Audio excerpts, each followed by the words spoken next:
Live from KSAT 12, the Night Beat starts right now. Businesses across San Antonio calling out tonight for shoppers to boost the local economy. Today is Small Business Saturday, a day dedicated to supporting family-owned shops across town. The night team's Avery Everett shows us how businesses across the city are using this day to drive in sales. There are directions behind every drink at the Blend Nutrition and Gym. But owner Natalie Zernick says there's no recipe for running a business. We were like, what do we do? How do we do any of this? 1 year ago, when they officially opened their own storefront, Zernick says finding where to start was a struggle. It took us day by day and we figured it out and we're like, here we go. This is our passion. This is what we want to do. And give a little bit extra flavor. And as a small business, survival always stays at the top of her mind. Good. Just to get people in through the door, I would say was the biggest struggle for us. So they found their own solutions through celebrating days like Small Business Saturday to boost sales and customer buy-in. Businesses here tell me any competition, well, it's on the back burner. Even here on the northwest side, Jefferson Bodega has opened up its backyard to support vendors, pushing Small Business Saturday even for the smallest of shops. It's just great to support each other and just be our own entrepreneurs. With no brick and mortar of her own, Megan Made It sells her designs through social media. 2 of them take 10 hours and it's just slowly through. And she relies on pop-ups to get her name out there. Accessibility and representation is everything. Small Business Saturday is sandwiched in between Black Friday and Cyber Monday, a day shops all across San Antonio hope could support the local economy. They know exactly where their money goes. It goes right back into pouring into the community. We rebranded, and now a year later, we are finally expanding. As business continues to grow for the Blend, It's still under progress, but Zernick says she's writing her own rules for running shop as a small business owner. we're getting there. These businesses all say that the support doesn't have to stop when Sunday comes. For more ways to continue the conversation about small businesses, you can head on over to KSAT.com. Avery Everett, KSAT 12 News. And continuing on coverage of Small Business Saturday, 2 holiday markets were held locally to help find holiday gifts for family and themselves. Small businesses braved the cold weather at Woodlawn Lake Park from 10 in the morning to 5 o'clock this evening. They sold handcrafted goods and products, with the money going right back to our local economy to help these businesses. A report from Bankrate says this year about 60% of holiday shoppers are likely to choose Small Business Saturday instead of big retailers. Buying from a small business, we put so much love and energy into everything that we do. It helps us grow and be bigger and help everybody get more affordable, hands-on products that are not mass-produced. The second market today was in Green near New Braunfels, and they hosted every weekend, also from 10 to 5. The city of San Antonio says shifting just 10% of your shopping dollars to local businesses can boost the economy significantly and help keep local businesses open and thriving.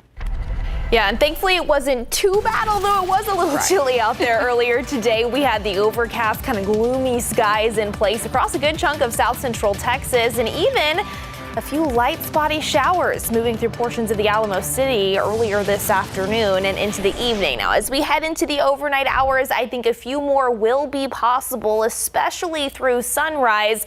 Then just a 20% chance for a lingering shower by about 7 to 8 o'clock in the morning. Then after that, we see a mid-morning cold front push through the area. You're going to notice that front as it passes you by because it's going to kick up a gusty north wind. After that, we'll start to see those winds subside by Sunday night and into early Monday. But because of that, we've got a few cold mornings in store to kick off early next week, 30s and even some 40s. But we will start to see a bit more sunshine work its way back in. After that, though, a few more changes to talk about. Slightly warmer, but then another chance for some rain by Wednesday night and into Thursday. We're going to time it all out and get you all the details coming up in just a few, Courtney. So much, Mia. Now to some developing stories we're covering tonight. San Antonio police trying to find the people who shot a homeowner while breaking into a car. This happened just before 3:30 this morning on Bowman Ridge near De Zavala Road. Officers say the homeowner saw 3 men on camera breaking into a car outside. He He went outside with a gun to scare them off, and that's when he was shot. He was taken to the hospital and is expected to recover. Police say a person who may have been involved returned to the house and turned himself in, but the other 2 suspects have not been found. Tonight, a man is facing a bunch of charges after San Antonio police say he hit an officer and a police car while driving away from a traffic stop. SAPD says 33-year-old Eduardo Valencia was originally pulled over for running a stop sign. A park police officer got out of his vehicle to talk to Valencia when he allegedly drove off, hitting the officer. Police say he kept driving and hit another SAPD officer who tried to stop him at St. Mary's in East Commerce. Both officers are expected to be okay. Court records show Valencia is now charged with 2 counts of aggravated assault of a public servant, evading arrest, and DWI. Tonight, San Antonio police and Crime Stoppers asking for your help finding the driver of this SUV. According to SAPD, on July 18th, Edgewood ISD police tried to pull over the person driving the Chevy Tahoe. The driver sped off and crashed at the intersection of Banger Street and Maiden Lane. Police say the Tahoe reversed, crashing into the officer's car. SAPD said that's when the suspect pulled out a rifle and shot at the officer before running away. That officer, thankfully not injured. If you have any information, call Crime Stoppers at 210-224-STOP.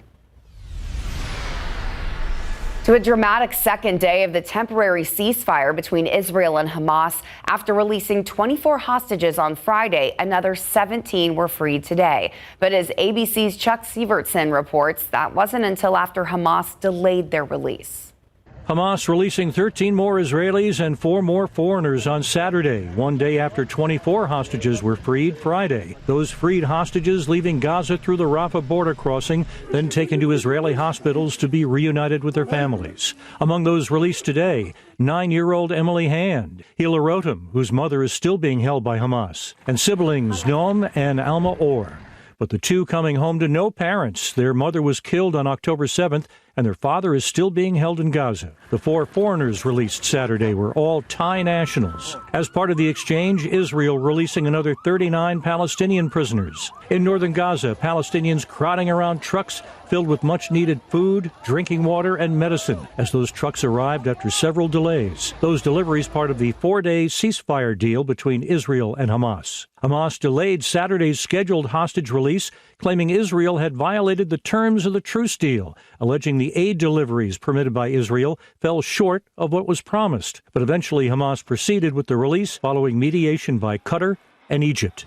Meanwhile, Israel's top defense official said Israeli forces will not leave the Gaza Strip until all of the hostages are returned to Israel.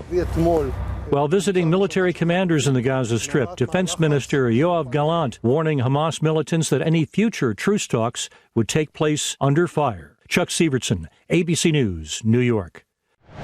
Still ahead on the night beat, is it an abuse of power? A Bexar County Sheriff's deputy accused of flashing his gun while confronting a teenager. KSAT investigates those accusations and if that sheriff's deputy faced any consequences. Plus, the former Minneapolis police officer convicted for the murder of George Floyd stabbed by another inmate in federal prison. The latest on Derek Chauvin's condition and the investigation into what happened. And the hospital system in Texas turning away ambulances after a cybersecurity incident. How long their systems have been down and how long they expect them to be online. Next in your state headlines. San Antonio, you were there for me, and now we want to do the same for you. When I shared news with you about my miscarriage, I was flooded with your messages of love and support. In fact, some of you even shared your own experiences with pregnancy loss and infertility. I know it's tough, but the one thing I learned from this is that you're not alone. We're not alone. So many people go through this, and that's why on November 30th, we're going to have a town hall here at KSAT that specifically focuses on infertility and pregnancy loss. We're going to have a fertility expert, a doctor, and we're also going to have a therapist. They're going to be here to answer your questions. So here's what you do. You click on this article, scroll all the way down, type in your questions, and then hit submit. We're here for you. And remember, don't suffer in silence.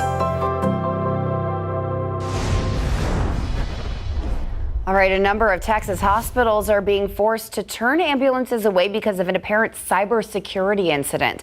A UT Health East Texas spokesperson says the hospital emergency rooms have been unable to accept ambulances since Thanksgiving. That UT Health branch operates 10 hospitals and provides health care to thousands of patients every year. It's unclear when the system will be back online. In the last 9 months alone, cyber attacks have diverted ambulances from hospitals in Connecticut, Florida, Idaho, and Pennsylvania. To politics now. Governor Greg Abbott and Attorney General Ken Paxton are backing opposing candidates in at least 11 Texas House primary races this spring. And both seem to be motivated by political rivalries. Abbott recently endorsed the 58 Texas House Republicans running for re-election who supported his priority school voucher plan. Meanwhile, Paxton has endorsed a handful of candidates challenging incumbent House Republicans who voted to impeach him back in May. This comes after the Texas House voted to remove school vouchers from the House Education bill earlier this month.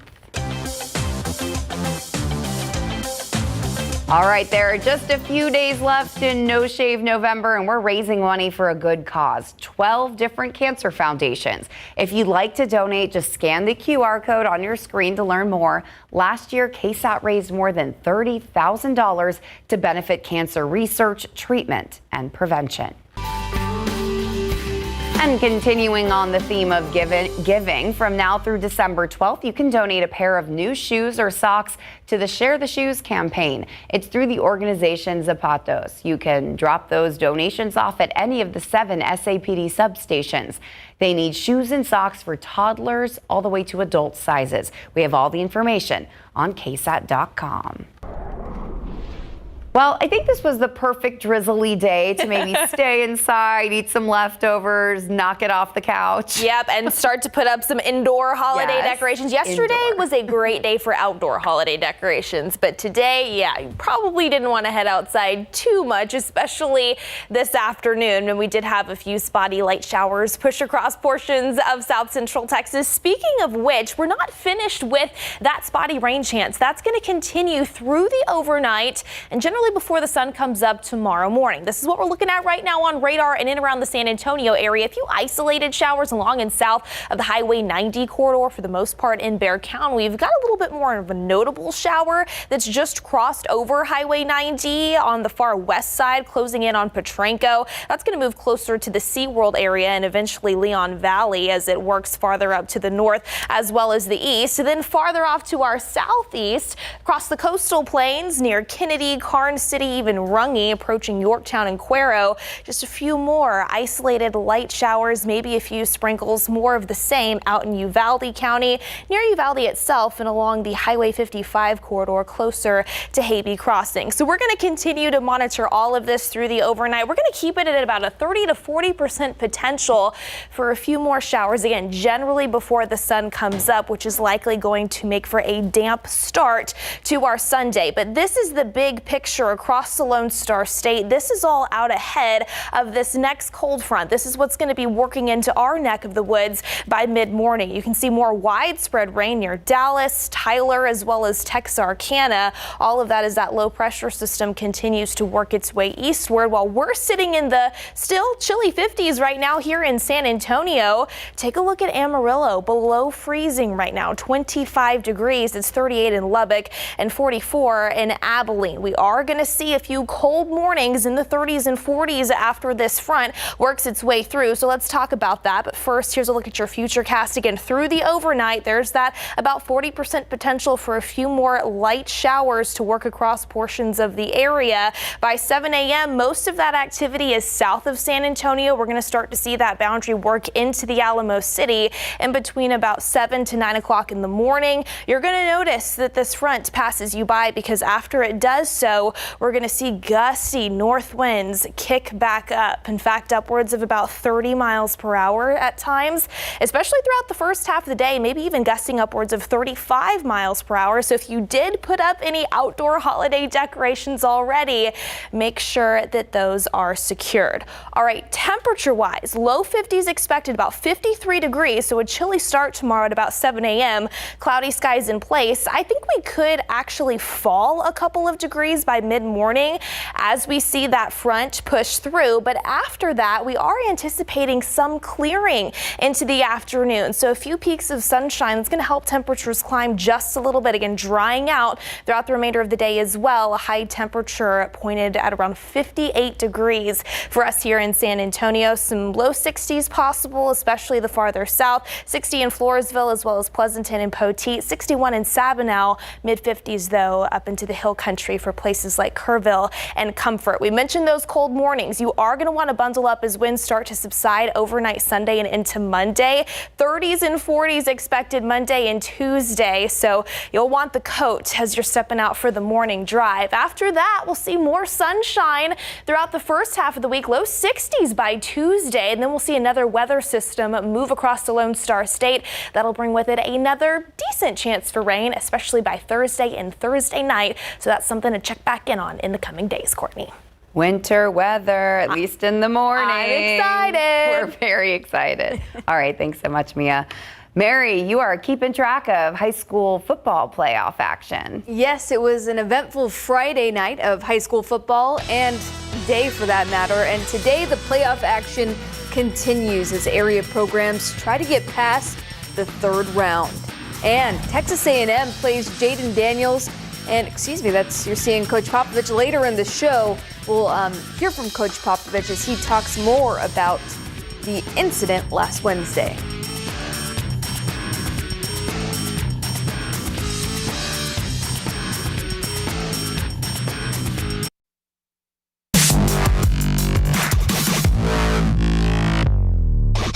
When you see that Mustang statue, you know it's time for John Jay Mustangs football. John Jay fired up and ready to take on the Tigers of Dripping Springs in a 6A D2 regional playoff showdown. Dripping Springs threw an interception in their own red zone, and Jay's Jackson Gutierrez capitalizes, finding his way into the end zone for 6. The Tigers would answer through the air. Jack Williams throws a 47-yard dime to Kyle Coach to tie the game at 7 apiece. After a Jay 3-and-out, Nick Tyndall bounces off defenders and dives for the pylon for another Dripping Springs touchdown. Dripping Springs would go on to win it 50-27, ending John Jay's historic season in the regional round.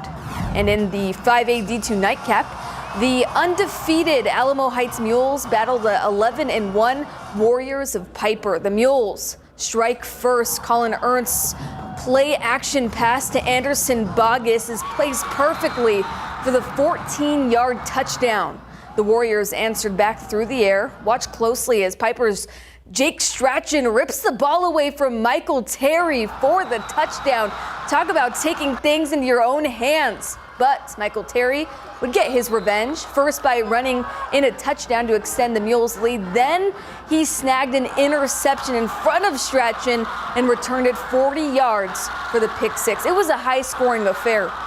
But in the end, Piper takes it by a final 53-46, advancing to the next round. College ball now. Texas A&M and Baton Rouge looking to end the year with a road upset over 14th-ranked LSU. Aggies lead by 3, but on the first drive of the fourth quarter, Jalen Henderson is intercepted by the Tigers' Greg Penn. LSU goes on to take over at its own 39, and 2 plays later, Heisman candidate Jaden Daniels tosses a beautiful ball to Brian Thomas for the touchdown. Under 8 to go, LSU is up 11 until Henderson hits up Max Wright for a 51-yard catch and run to the house. But Daniels just kept dealing. The Aggies fall 42-30. Both teams await bowl bids due out December 3rd. All right, more scores around college football. There are plenty, but 2 key ones. Oklahoma State earns a date in the Big 12 championship game with a double OT win over BYU. And in Big 10 action, Michigan beats Ohio State OSU through a pick on the last drive of the game, ruining its chances to walk it off. Well, the UTSA football team came up 1 game short of advancing to the AAC championship game with a 29-16 loss to number 18 Tulane yesterday. The Roadrunners still had a chance to make the conference title game Although coming into today, SMU controlled its own fate and the Mustangs beat Navy to secure the spot. UTSA disappointed with its performance against Tulane. 5 turnovers the Roadrunners had in the defeat. Extremely. We can't get any more disappointed than we are right now. Worked our tail off to get here. Didn't play well. It's just a lot. A lot of emotions going into it. We started our season so bad to have a 7-game win streak. To finally ending it right now. The way we play make it look a lot worse on the offensive end. UTSA now awaits its bowl game fate, and later in the show we'll hear from Texans rookie QB CJ Stroud to find out where his head is at before tomorrow's huge game against the Jaguars, where the division lead is on the line. It's a big one. It's going to be good. Yes. All right. Thank you so much, Mary. Coming up next on the Night Beat, the latest on that fiery crash at the U.S.-Canada border, the identities of the people who died, and an update on that investigation. Plus, tired of your phone charging cable breaking? In just a few minutes, we're going to show you what to look for when picking the right charger.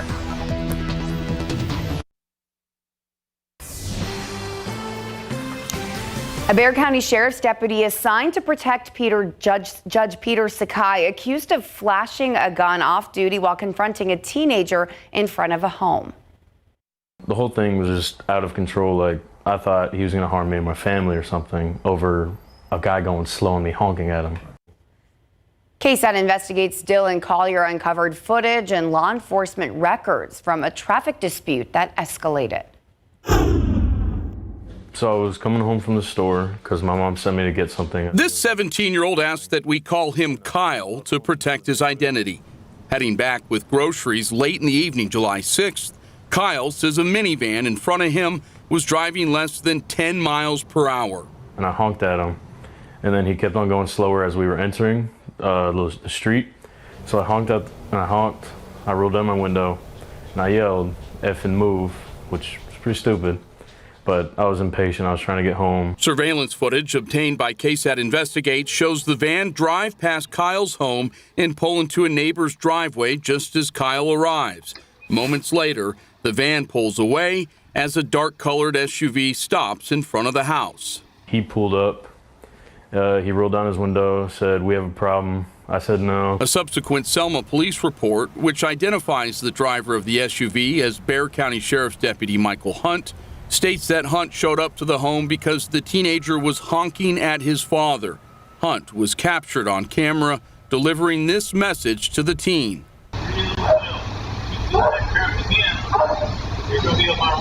The report shows the confrontation intensified, with Hunt getting out of his county-registered vehicle and refusing to leave, despite being asked to leave by the teen's mother multiple times. Hunt, according to the report, pulled up his shirt to reveal a silver gun. He kind of pulled back his jacket and showed that he had a firearm and displayed it, made it apparent, like, calm down or shoot you. Hunt eventually left after the teen's mother said her husband was in law enforcement. The family then called police. Selma police responded to the home and took a report. Its chief said the agency did not open a case because no criminal offense was committed, and everything was instead turned over to the sheriff's office. The hostile confrontation took place weeks after Hunt was assigned to the security detail for Bexar County Judge Peter Sakai. A spokesman for Judge Sakai declined to make him available for an interview after KSAT refused to fill out a reporter vetting form that asked for questions ahead of time. In a statement, the sheriff's office says Hunt continues to be investigated by Internal Affairs and by its Public Integrity Unit, the division responsible for investigating criminal allegations against BCSO deputies. This was your first interaction out in the public with law enforcement. Yes, sir. How does that make you feel to have this kind of be your introduction to law enforcement? I know how they're supposed to act, and I think he just took it way too far and was very unprofessional, and he's not supposed to be representing them that way. For KSAT Investigates, I'm Dylan Collier. Well, tonight, the Minneapolis police officer convicted for the murder of George Floyd is recovering in the hospital after being stabbed in prison. Derek Chauvin was stabbed by another inmate yesterday in an Arizona prison, leaving him seriously injured. The AP reports the prison has been plagued by security lapses and staffing shortages. Right now, Chauvin is serving a 21-year federal sentence for violating George Floyd's civil rights and a 22.5-year state sentence for second-degree murder. This comes after the U.S. Supreme Court declined to hear an appeal of Chauvin's murder conviction on Monday. His lawyers claim he did not get a fair trial. Well, the husband and wife who died in the car explosion at the U.S.-Canadian border have been identified. Niagara Falls police say 53-year-old Kurt and Monica Villani from Grand Island, New York, were in the 2022 Bentley when it crashed at Rainbow Bridge on Wednesday. Investigators originally thought it might be a terrorist attack, but now just believe the speeding car hit a curb and the guardrail. The vehicle then went airborne, leading to that fiery crash and dramatic video. The incident led to a massive law enforcement response on a busy travel day, but has now been ruled to have been an accident. Customs and Border Protection reopened the border crossing Thursday night. Well, after the break, you plug in your phone into the outlet, but it doesn't charge. That's just one of the signs you may need a new charger. Find out how to pick one that'll last. That's next. All right, how often does this happen? You unplug your phone from the charger just to find it didn't charge because the cable was broken. So how do you know which ones will last? 12 on your side's Marilyn Moritz has test results to see how the cheapies compare to the pricier ones. Charging cables can take a beating. So how do budget cords from Amazon, Five Below, and Walmart stack up against cords from Apple and Samsung? Consumer Reports bought 7, ranging from $4.88 to $29. We found the best of the bunch could last more than 6 years, while the worst may not even make it 6 months. They estimate we all bend and twist our cords 5 times a day. So using that number, they then calculated how many bends and twists a cord would have to endure to last a year and a half. They did that using this motorized rig to repeatedly bend one end into a 90-degree angle until it stopped working. Then the rig twisted each cord more than 2,500 times. All the cords passed the twist test, but only 2 passed the bend test. The cords that did the worst, the Bitech USB-C cord from Five Below died before 710 bends. And the Lightning cords from Amazon Basics and Walmart's On brand died before 796 bends. Walmart's On USB-C cord did better, hanging on twice as long. The ones that did the best were Apple's Lightning cord for iPhones 5 through 14 and Amazon Basics USB-C cord for the iPhone 15, Android's laptops and tablets. Both survived more than 11,000 bends, meaning they could last you more than 6 years. The bottom line here, you can't always rely on brand or price or something like thickness when choosing a charging cord. That's because Apple's $29 cord and Amazon Basics' $6 cord did the best. Marilyn Moritz, KSAT 12 News. I have a bone to pick with some chargers I've had. All right, retailers welcome Black Friday's traditional start of holiday sales, but might be anticipating Cyber Monday even more. Adobe Analytics is predicting $12 billion in revenue for the upcoming online shopping-focused day. That's expected to outpace Black Friday spending. So-called Cyber Week, which also includes Thanksgiving and Black Friday, is expected to generate more than $37 billion in online sales. That would make a 5.5% increase for the same week last year. My thing with chargers, yeah, exactly. My thing with chargers, though, I always forget them places. Like if I take them somewhere, like my friend's house or something, and I'm like, oh, I need to charge my phone. And then you need to buy the cheapies, and they don't work as well. Exactly. It's just a whole thing. It's a whole thing.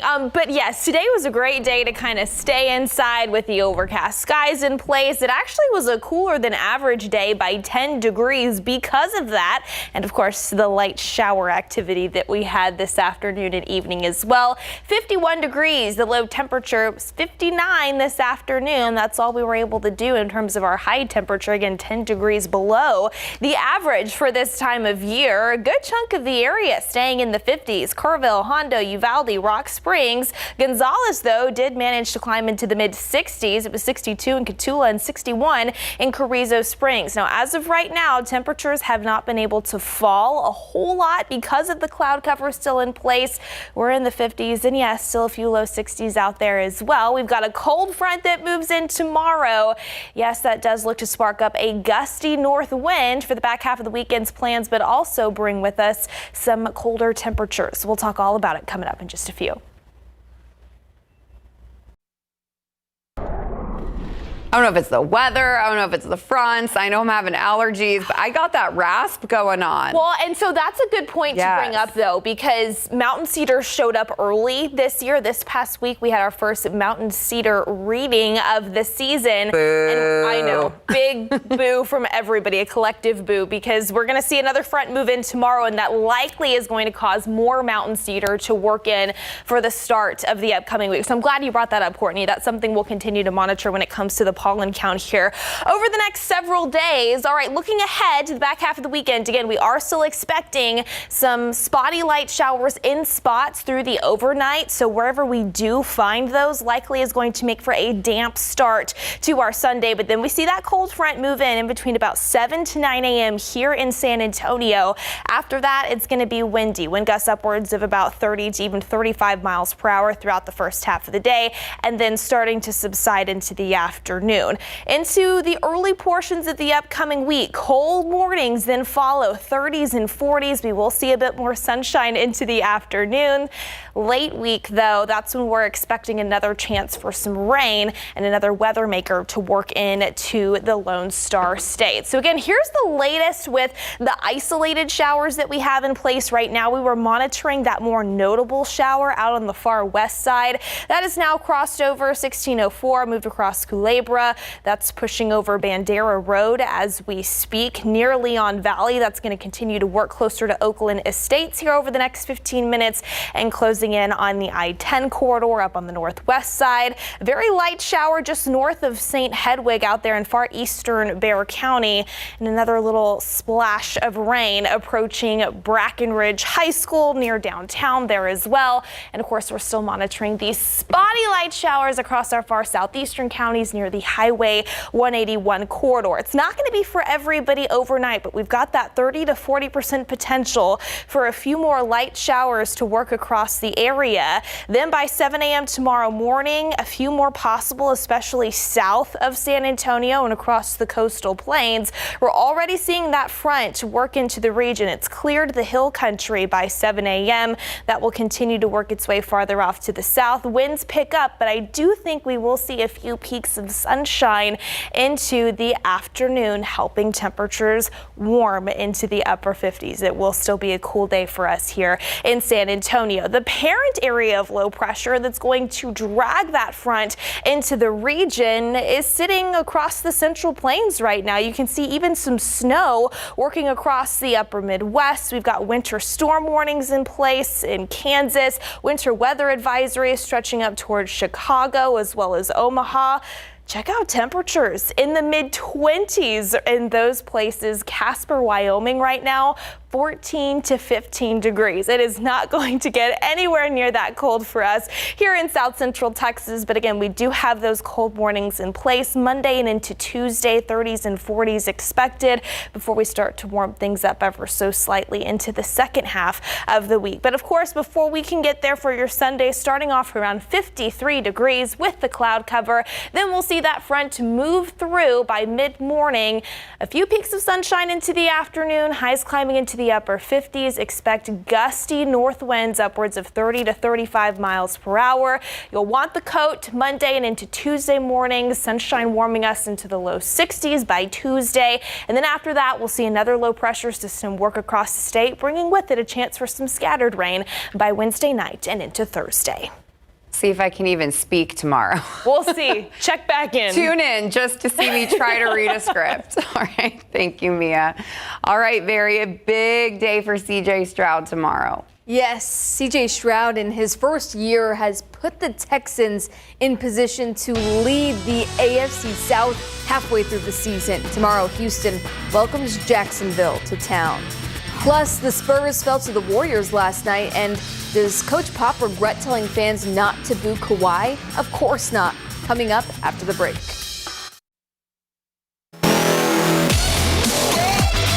The San Antonio Spurs didn't completely fold under pressure against the Warriors last night. Jetty Osman made it a one-possession ball game with 21 seconds left. But Steph Curry, who finished with 35 points and 7 three-pointers, kept San Antonio from getting any closer as the Spurs dropped their 11th straight game. Long-range shooting was the problem for the Silver and Black in the loss. 25% from three for San Antonio compared to Golden State's 47%. Tomorrow at 7, the Spurs visit the defending champion Nuggets for the first time this year. Now, a couple of days removed from an eventful Wednesday, head coach Greg Popovich was asked if he regrets asking Spurs fans mid-game to stop booing former Spur Kawhi Leonard. His answer, absolutely not. I felt sorry for him. And I was embarrassed for our city, for our organization. Now, don't get me wrong, our fans, they've been great. They've supported us all this time. That was kind of a one-off that night. But it's kind of an indication of the world we live in today. I mean, it was hateful. It was really disrespectful. And then on a practical level, it hurts us more than it hurts them because it just pokes the bear and makes him want to stick it to you even harder, and that hurts your team. So it doesn't make any sense. It's unwise. So on every level, I have no regrets whatsoever. All right, the college football regular season wraps up tonight, and it'll be Texas and Oklahoma State in the Big 12 championship game. Yesterday, UT crushed Texas Tech 57-7 to clinch a spot in the conference title game. The Longhorns are 11-1 and 6-0 since their Red River rivalry loss to Oklahoma. And today, the Cowboys beat BYU in double overtime to lock in their position to play for the conference championship. OSU and UT will face off December 2nd at AT&T Stadium. Football coverage brought to you by Davis Law Firm. The Houston Texans and Jacksonville Jaguars meet tomorrow for a Week 12 matchup that has major AFC South implications. Houston beat the Jaguars 37-17 on the road in Week 3, and a win tomorrow would move the Texans into first place in the division. Entering the week, C.J. Stroud and the Texans are on a 3-game win streak, while the Jags are undefeated on the road this season. Yeah, Jacksonville team we knew was a really good team.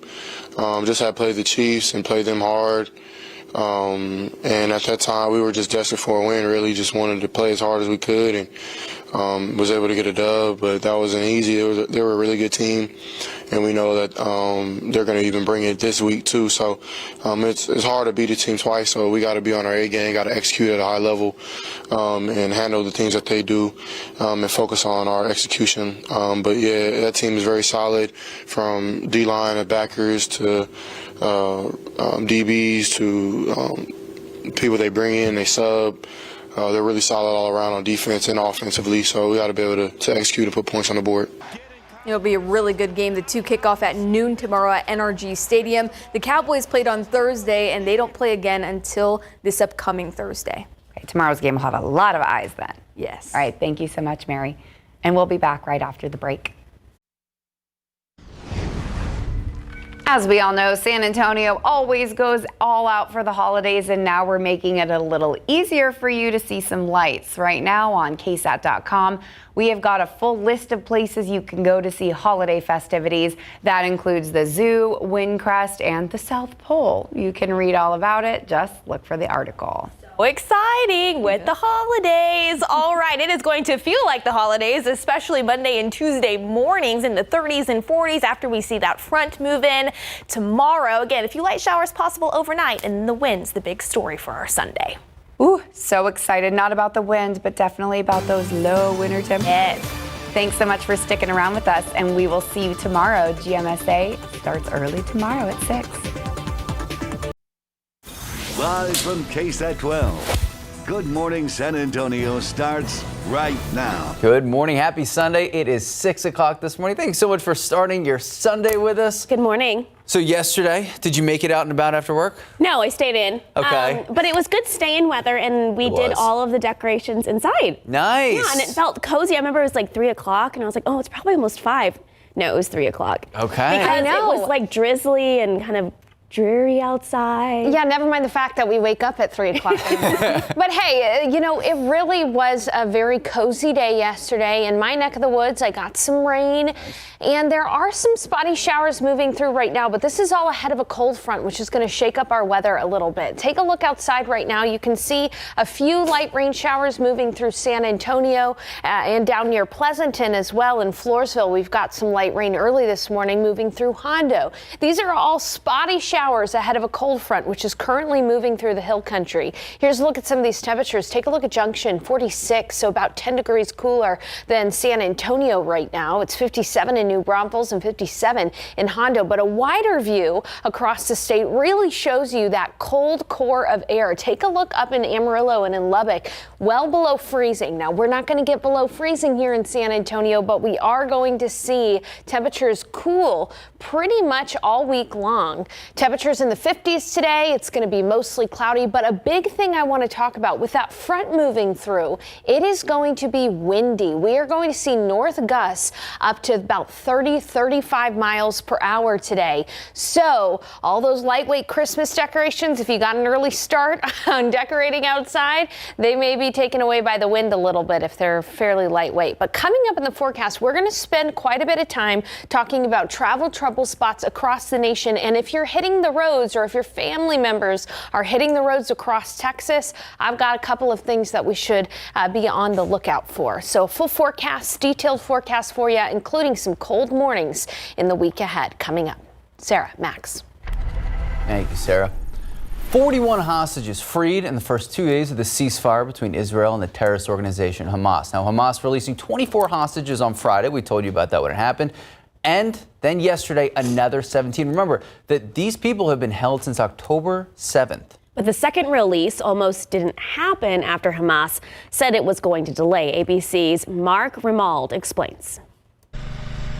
Hamas releasing 13 more Israelis and 4 more foreigners on Saturday, one day after 24 hostages were freed Friday. Those freed hostages leaving Gaza through the Rafah border crossing, then taken to Israeli hospitals to be reunited with their families. Of the 13 Israeli detainees released Saturday, 8 were ages 18 and under, including one as young as 3, according to the Israeli Prime Minister's office. The 4 foreigners released Saturday were all Thai nationals. As part of the exchange, the International Committee of the Red Cross said it facilitated the release of 33 Palestinian detainees from Israel to the West Bank. In northern Gaza, Palestinians crowding around trucks filled with much-needed aid. 61 trucks were delivered with food, water, and emergency medical supplies, according to the United Nations Office of Humanitarian Affairs. There were also 11 ambulances delivered to the Al-Shifa hospital to help with evacuations. Those deliveries part of the 4-day ceasefire deal between Israel and Hamas. Hamas delayed Saturday's scheduled hostage release, claiming Israel had violated the terms of the truce deal, alleging the aid deliveries permitted by Israel fell short of what was promised. But eventually Hamas proceeded with the release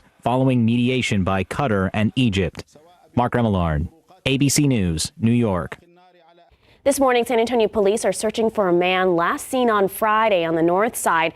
44-year-old Carlos Nadal is described as being right-handed with straight, top-length hair, missing 2 front teeth, and has been diagnosed with multiple medical conditions. Police say he was wearing khaki pants, glasses, and a black sweatshirt with an eagle on the front of it at the time of his disappearance. If you have any information, you're asked to call this number on your screen right there, 210-207-7660. Well, this morning, a man now facing several charges after San Antonio police tell us he hit an officer and a police vehicle, all while trying to evade a traffic stop. So take a look. SAPD telling us 33-year-old Eduardo Valencia originally pulled over fronting a stop sign. A park police officer got out of the vehicle trying to talk to the suspect, Valencia. That's when Valencia allegedly drove off, hitting that park officer. Now, police say he kept driving, hit another SAPD officer who tried to stop him on St. Mary's in East Commerce, right around the corner from KSAT. Both officers are expected to be okay. They're both recovering. Valencia, though, he was eventually caught, charged with 2 counts of aggravated assault of a public servant, evading arrest, and on top of that, DWI. San Antonio Police and Crime Stoppers are asking for your help finding the driver of this SUV that's on your screen right now. According to police, on July 18th, Edgewood ISD police tried to pull over the person driving this white Chevy Tahoe. The driver sped off and crashed at the intersection of Banger Street and Maiden Lane. Police say the Tahoe reversed, crashing into the officer's car. SAPD said that's when the suspect pulled out a rifle and shot at the officer before running. The officer was not injured. If you have any information, call Crime Stoppers. That number on your screen at the top, 210-224-STOP.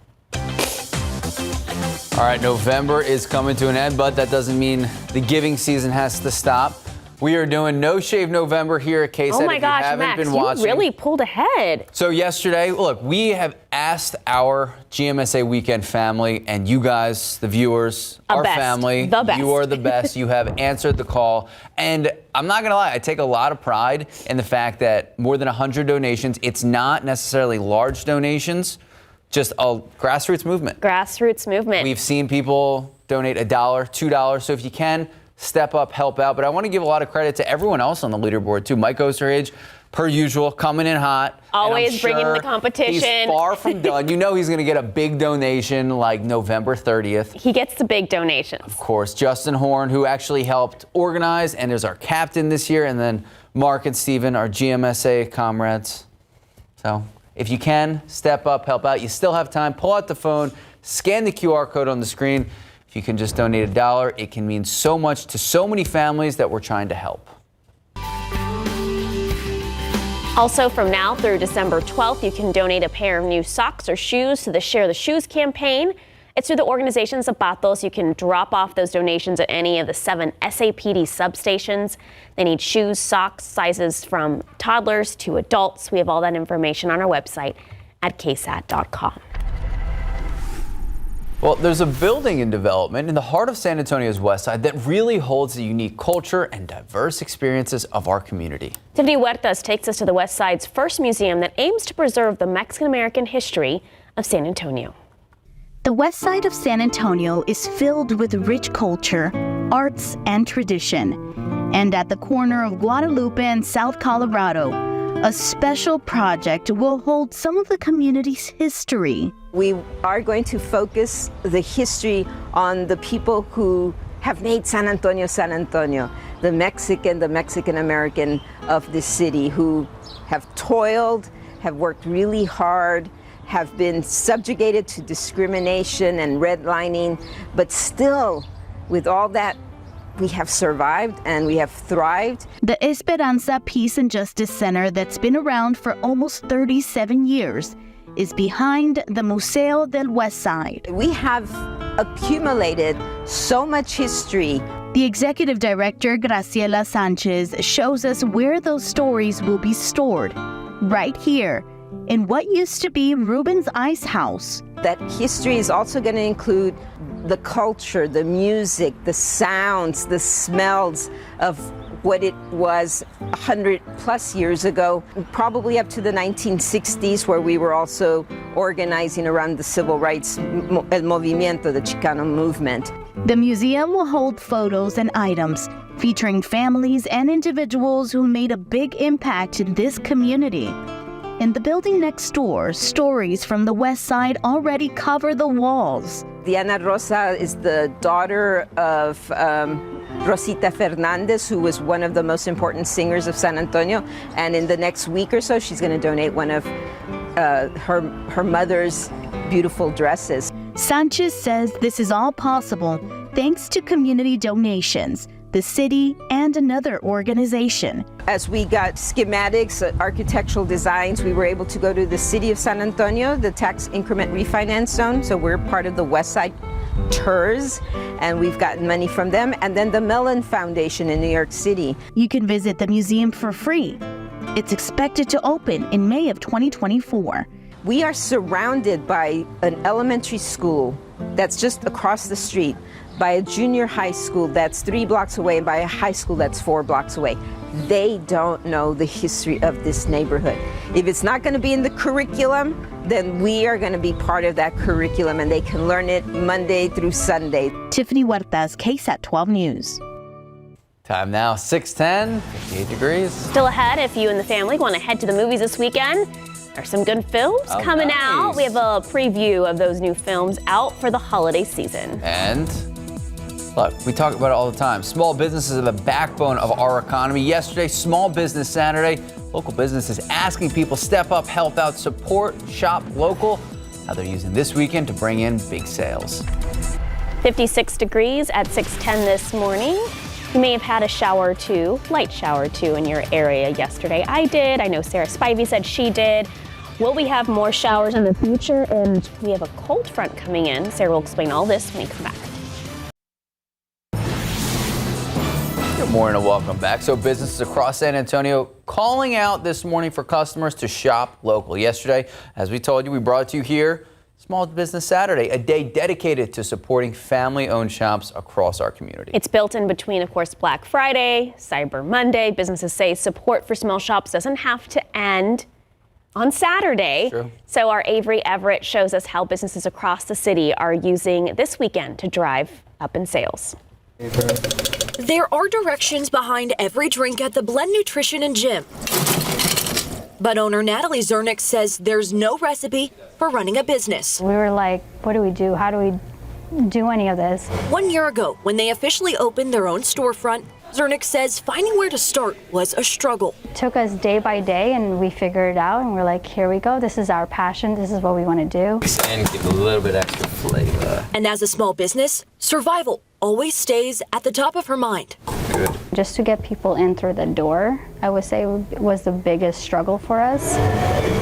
So they found their own solutions through celebrating days like Small Business Saturday to boost sales and customer buy-in. Businesses here tell me any competition, well, it's on the back burner.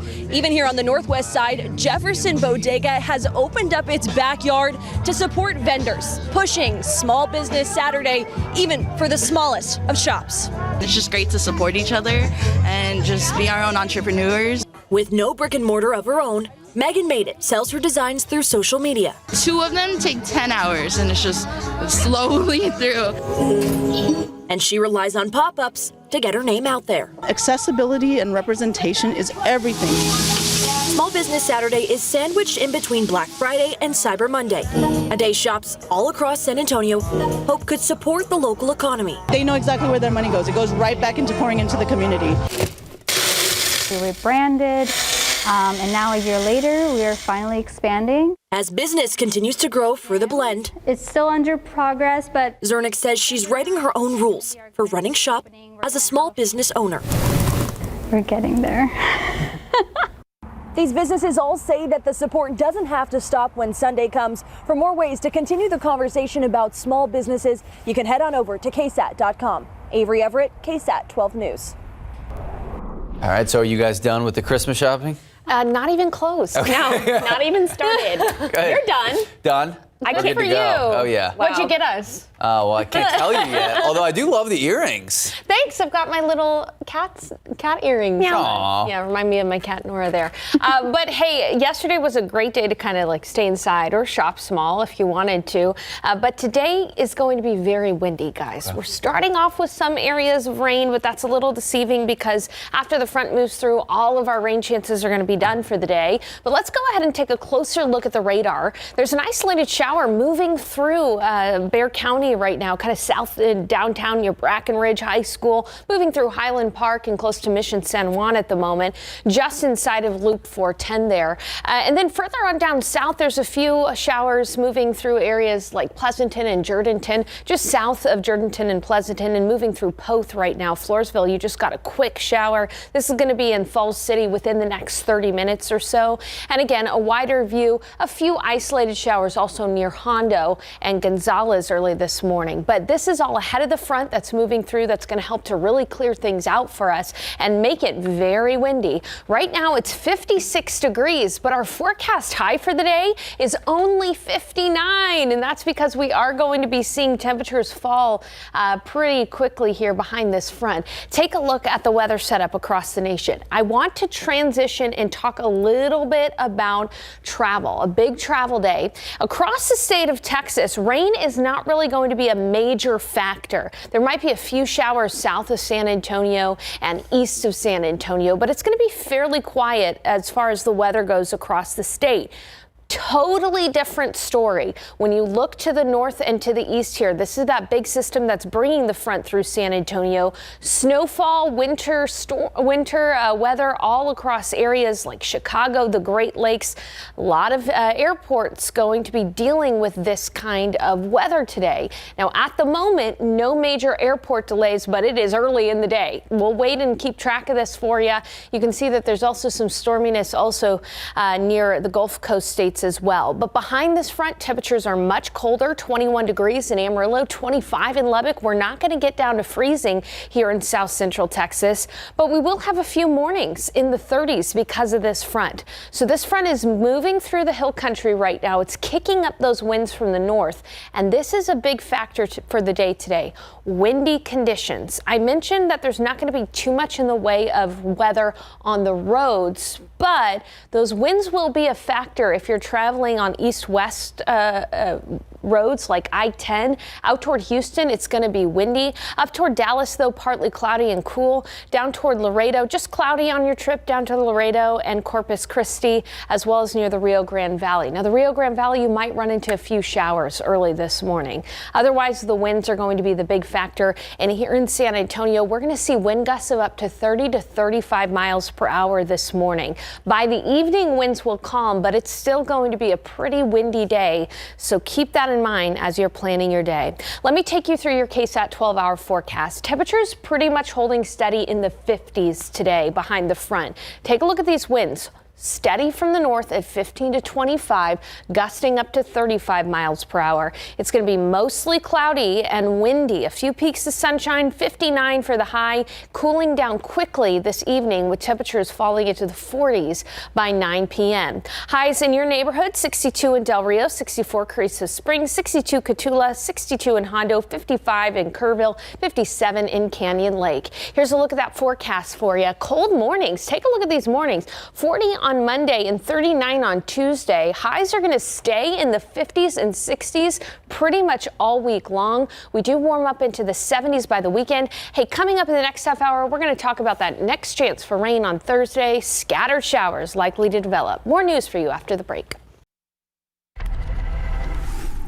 Morning, welcome back. So Marty Krofft, creator of many TV shows for children, died at the age of 86. Krofft co-produced iconic children's TV shows like HR, Puff and Stuff, Land of the Lost, and The Brady Bunch Hour. Now, Kraft died of kidney failure, according to his representatives, died in California, surrounded by friends and family.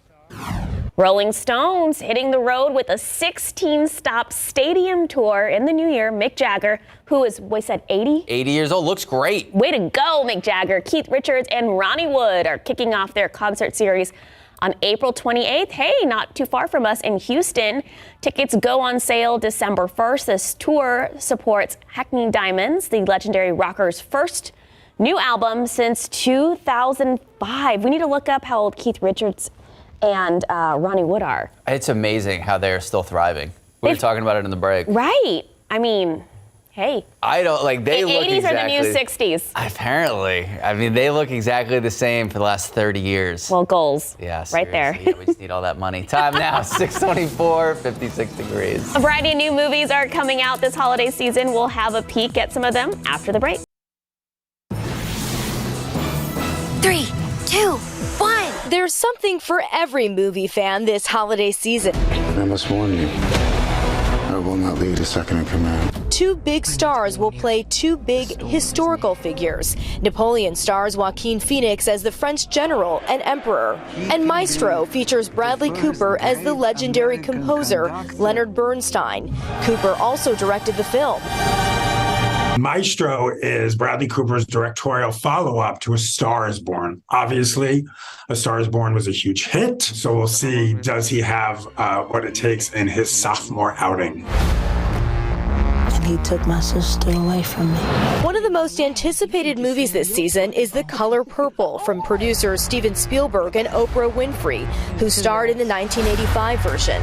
The Broadway musical, which is based on the Alice Walker book, and turning it into a movie musical with Taraji P. Henson, Daniel Brooks, Coleman Domingo, her. We're talking about really a huge cast. Fantasia. Everyone loves Fantasia. My name is Willy Wonka. For families, there's Wonka, starring Timothée Chalamet as the famous chocolate maker. Last night, I made a wish. And Wish from Disney. Really is the origin story of the wishing star. We all know that star of Disney. So it's Ariana DeBose, obviously a gorgeous voice. Chris Pine. This is a movie for family and kids. For superhero movie fans, there's Aquaman and the Lost Kingdom starring Jason Momoa. And move over Taylor Swift, there's another performer you may have heard of who will be on the big screen everywhere in December. Beyonce's Renaissance is going to be a huge hit. The Washington boat has taken the lead. Other movies to look out for this holiday season are The Boys in the Boat from director George Clooney and The Iron Claw starring Zac Efron. Rena Roy, ABC News, New York. Good morning, welcome back, and happy Sunday. It is 6:33 this morning. It's funny. They were like, you should probably take your coffee cup. We're real people. We need coffee to start the day. There you go. We're like you. If I don't have my coffee before 6 a.m., like, I'm probably not I'm not even breathing. No. I'm not even breathing. Yeah. All right, so Sarah Spivey, what is your caffeine drink of choice? Nice. Get it, girl. There you go. Just black coffee. Heck yeah. Start off Fuels the day. And it is a day across South Central Texas. In Texas, a lot of people are going to be hitting the road. Take a look at, oh, excuse you. Sorry. I mean, bless you. Not excuse you. All right, it's still early. I need more of that coffee.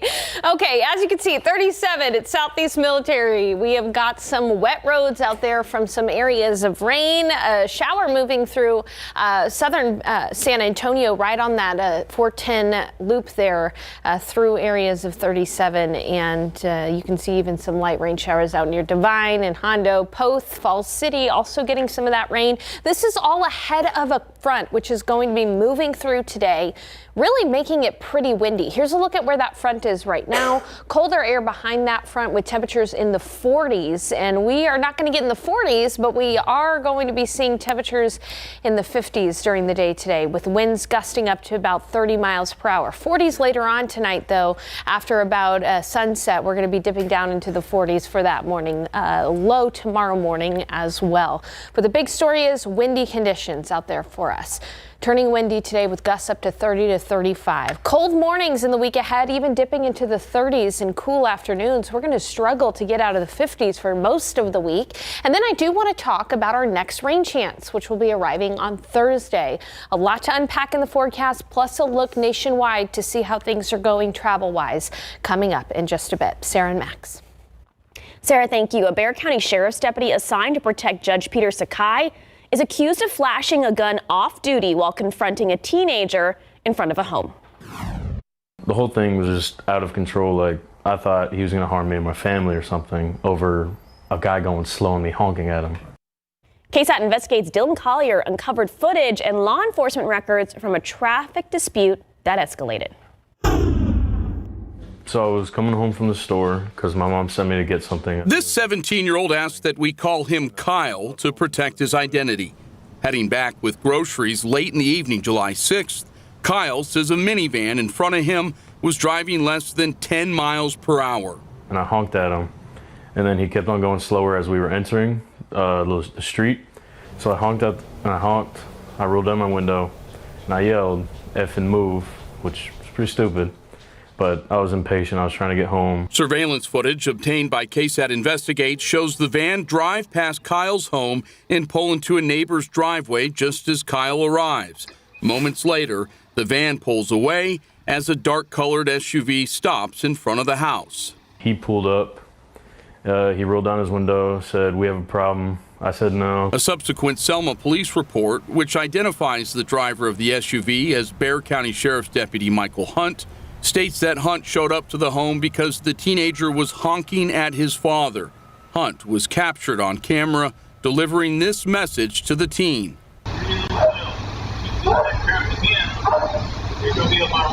The report shows the confrontation intensified, with Hunt getting out of his county-registered vehicle and refusing to leave, despite being asked to leave by the teen's mother multiple times. Hunt, according to the report, pulled up his shirt to reveal a silver gun. He kind of pulled back his jacket and showed that he had a firearm and displayed it, made it apparent, like, calm down or shoot you. Hunt eventually left after the teen's mother said her husband was in law enforcement. The family then called police. Selma police responded to the home and took a report. Its chief said the agency did not open a case because no criminal offense was committed, and everything was instead turned over to the sheriff's office. The hostile confrontation took place weeks after Hunt was assigned to the security detail for Bexar County Judge Peter Sakai. A spokesman for Judge Sakai declined to make him available for an interview after KSAT refused to fill out a reporter vetting form that asked for questions ahead of time. In a statement, the sheriff's office says Hunt continues to be investigated by Internal Affairs and by its Public Integrity Unit, the division responsible for investigating criminal allegations against BCSO deputies. This was your first interaction out in the public with law enforcement? Yes, sir. How does that make you feel to have this kind of be your introduction to law enforcement? I know how they're supposed to act, and I think he just took it way too far and was very unprofessional, and he's not supposed to be representing them that way. For KSAT Investigates, I'm Dylan Collier. Well, it seems like there's been a lot of mall shootings recently, and we have another one to tell you about, this one unfolding near Houston. One person injured after gunshots fired in a Katy Mills Mall parking lot. So all of this information from our sister station, KPRC in Houston. Now, Katy police saying one person is in custody. Unclear if the person was injured, was hurt from the gunshot or something else. Now, police say the shooting happened after a disturbance between two groups of people around 9 last night.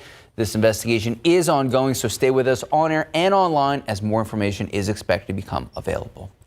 Russia has reportedly launched its largest drone attack against Ukraine's capital of Kyiv since the start of its invasion. Local officials say more than 40 drones were intercepted in a recent attack. With recent waves of drones coming from different directions, Ukraine's Air Force said the capital was the main target. Several buildings caught fire, dozens of residential buildings and over 100 establishments were left without power. At least 2 people were injured. This was the 4th drone attack on Kyiv this month. Well, back here at home, Thanksgiving is over, but the giving season is just beginning. So many families in and around San Antonio who just need a little bit more of support this holiday season. That's why coming up at 8 a.m., we are joined by the president and CEO of the San Antonio Food Bank, talking about the reasons for this persistent need around San Antonio and how you can step up and help out. If you have any questions that you would like to ask, you can submit them right now. Just head to the leading essay section of KSAT.com. Then join us, 8 a.m. Time now, 6:40, 56 degrees. Still ahead on GMSA, an accident leads to one man's winning lotto ticket. Ooh, we'll tell you how one Illinois man had luck on his side. That's the kind of accident I need. All right. Cheap chargers versus expensive ones. That's something we talk about in our household all the time. We're going to take a look at the differences between both, and are they actually worth the money? I always get an expensive one. You? What's your argument? What side are you? Cheap? I go cheap. Okay, well, Yeah. we'll see. We'll see. 56 degrees at 6:40. Some light showers around our area. Will we have some more throughout the day? And a cold front on the way. Sarah Spivey will explain when we come back. Charging cables can take a beating. So how do budget cords from Amazon, Five Below, and Walmart stack up against cords from Apple and Samsung? Consumer Reports bought 7, ranging from $4.88 to $29. We found the best of the bunch could last more than 6 years, while the worst may not even make it 6 months. They estimate we all bend and twist our cords 5 times a day. So using that number, they then calculated how many bends and twists a cord would have to endure to last a year and a half. They did that using this motorized rig to repeatedly bend one end into a 90-degree angle until it stopped working. Then the rig twisted each cord more than 2,500 times. All the cords passed the twist test, but only 2 passed the bend test. The cords that did the worst, the Bitech USB-C cord from Five Below died before 710 bends, and the Lightning cords from Amazon Basics and Walmart's On brand died before 796 bends. Walmart's On USB-C cord did better, hanging on twice as long. The ones that did the best were Apple's Lightning cord for iPhones 5 through 14 and Amazon Basics USB-C cord for the iPhone 15, Androids, laptops, and tablets. Both survived more than 11,000 bends, meaning they could last you more than 6 years. The bottom line here, you can't always rely on brand or price or something like thickness when choosing a charging cord. That's because Apple's $29 cord and Amazon Basics' $6 cord did the best. Marilyn Moritz, KSAT 12 News. I go Amazon Basics. Apple. Oh, good for you. Yeah, I do Really too. bringing it in, aren't you? What'd you say? I do too. Okay. I do too.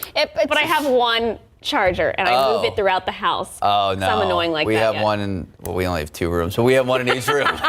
So you have 2. Yeah, we have 2 That's chargers. great. They're keeping proud. Hey guys, this morning we do have some areas of light rain out there. Now this is all ahead of a front which is going to move through and make things pretty windy for us. Here's a look at the radar though, the Authority radar. Take a look areas in southeastern Bexar County between Boltville and East Central High School. That's where we've got one of these showers right now working its way along 87.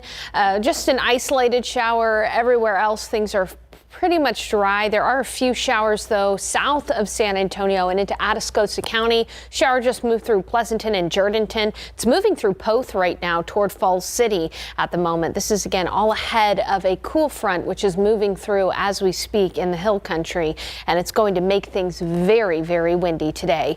But it's not raining everywhere. In fact, we've got a few peaks of sunshine to start the day outside. 56 degrees, north winds at 12 miles per hour. But here's the thing. We're just now starting to see winds gust up to about 20 miles per hour. It is going to get windy today. That's the big weather story today. Wind gusts up to 35 miles per hour, all because of this front that is moving through Texas.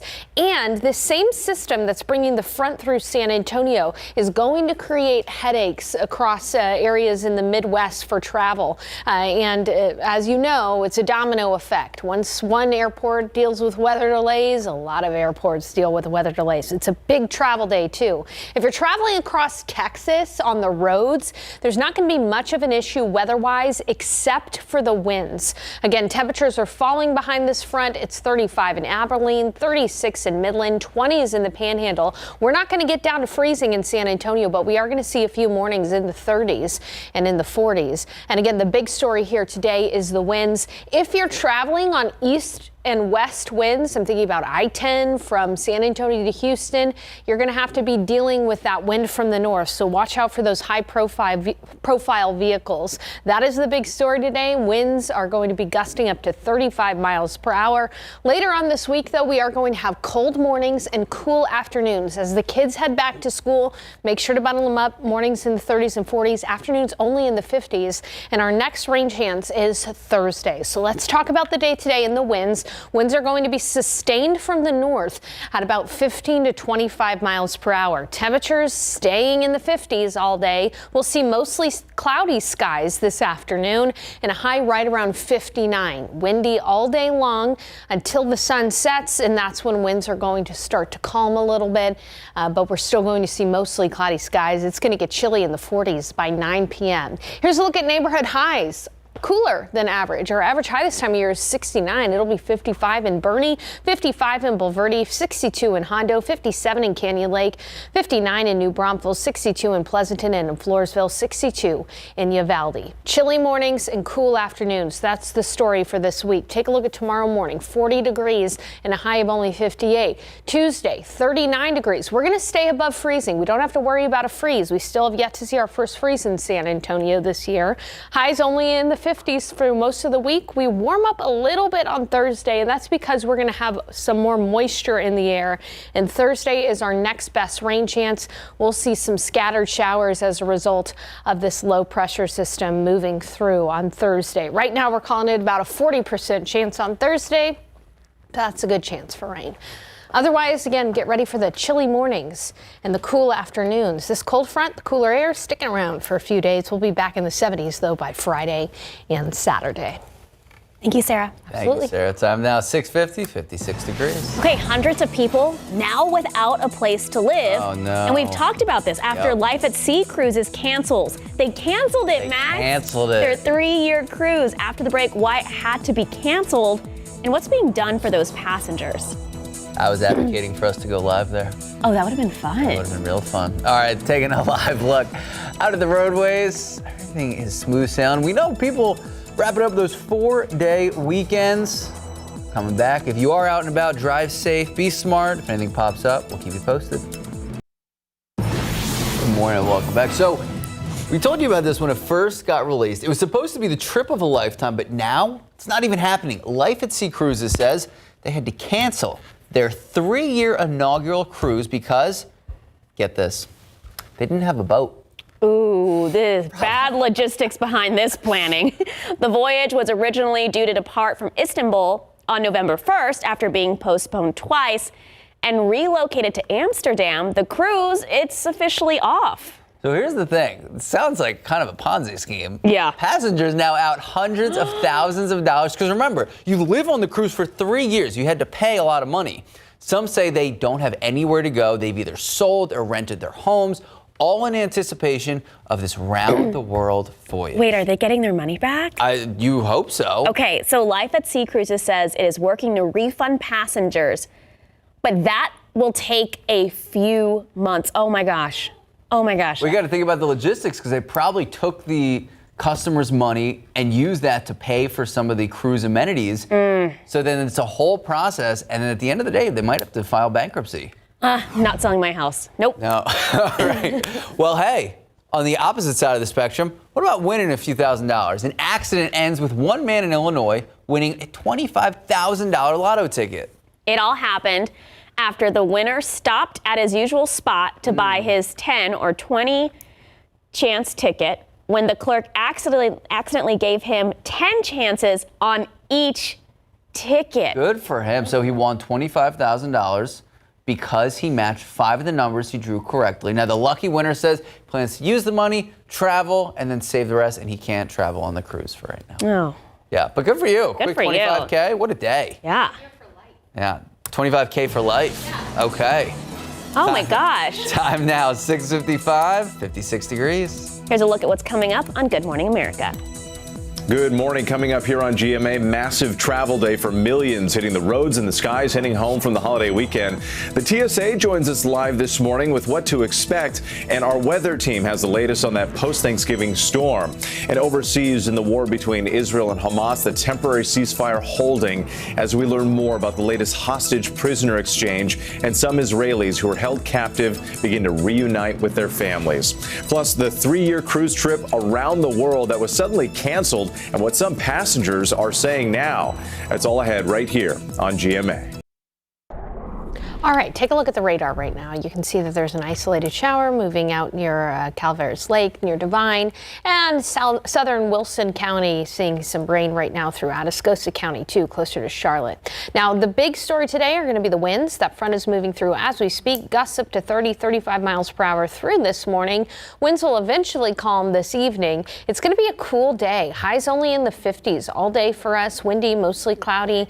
Again, temperatures will fall into the 40s tonight. We'll be in the low 40s and upper 30s for the mornings the next couple of mornings, with highs only in the 50s through Wednesday. It's going to be back into the 70s on Friday and Saturday. There is a chance for rain on Thursday. Looking good so far for rain on Thursday. All right. Thank you, Sarah. Thank you. Thank you so much for watching. We're going to take an hour-long break. We'll see you back here, 8 o'clock. See y'all at 8.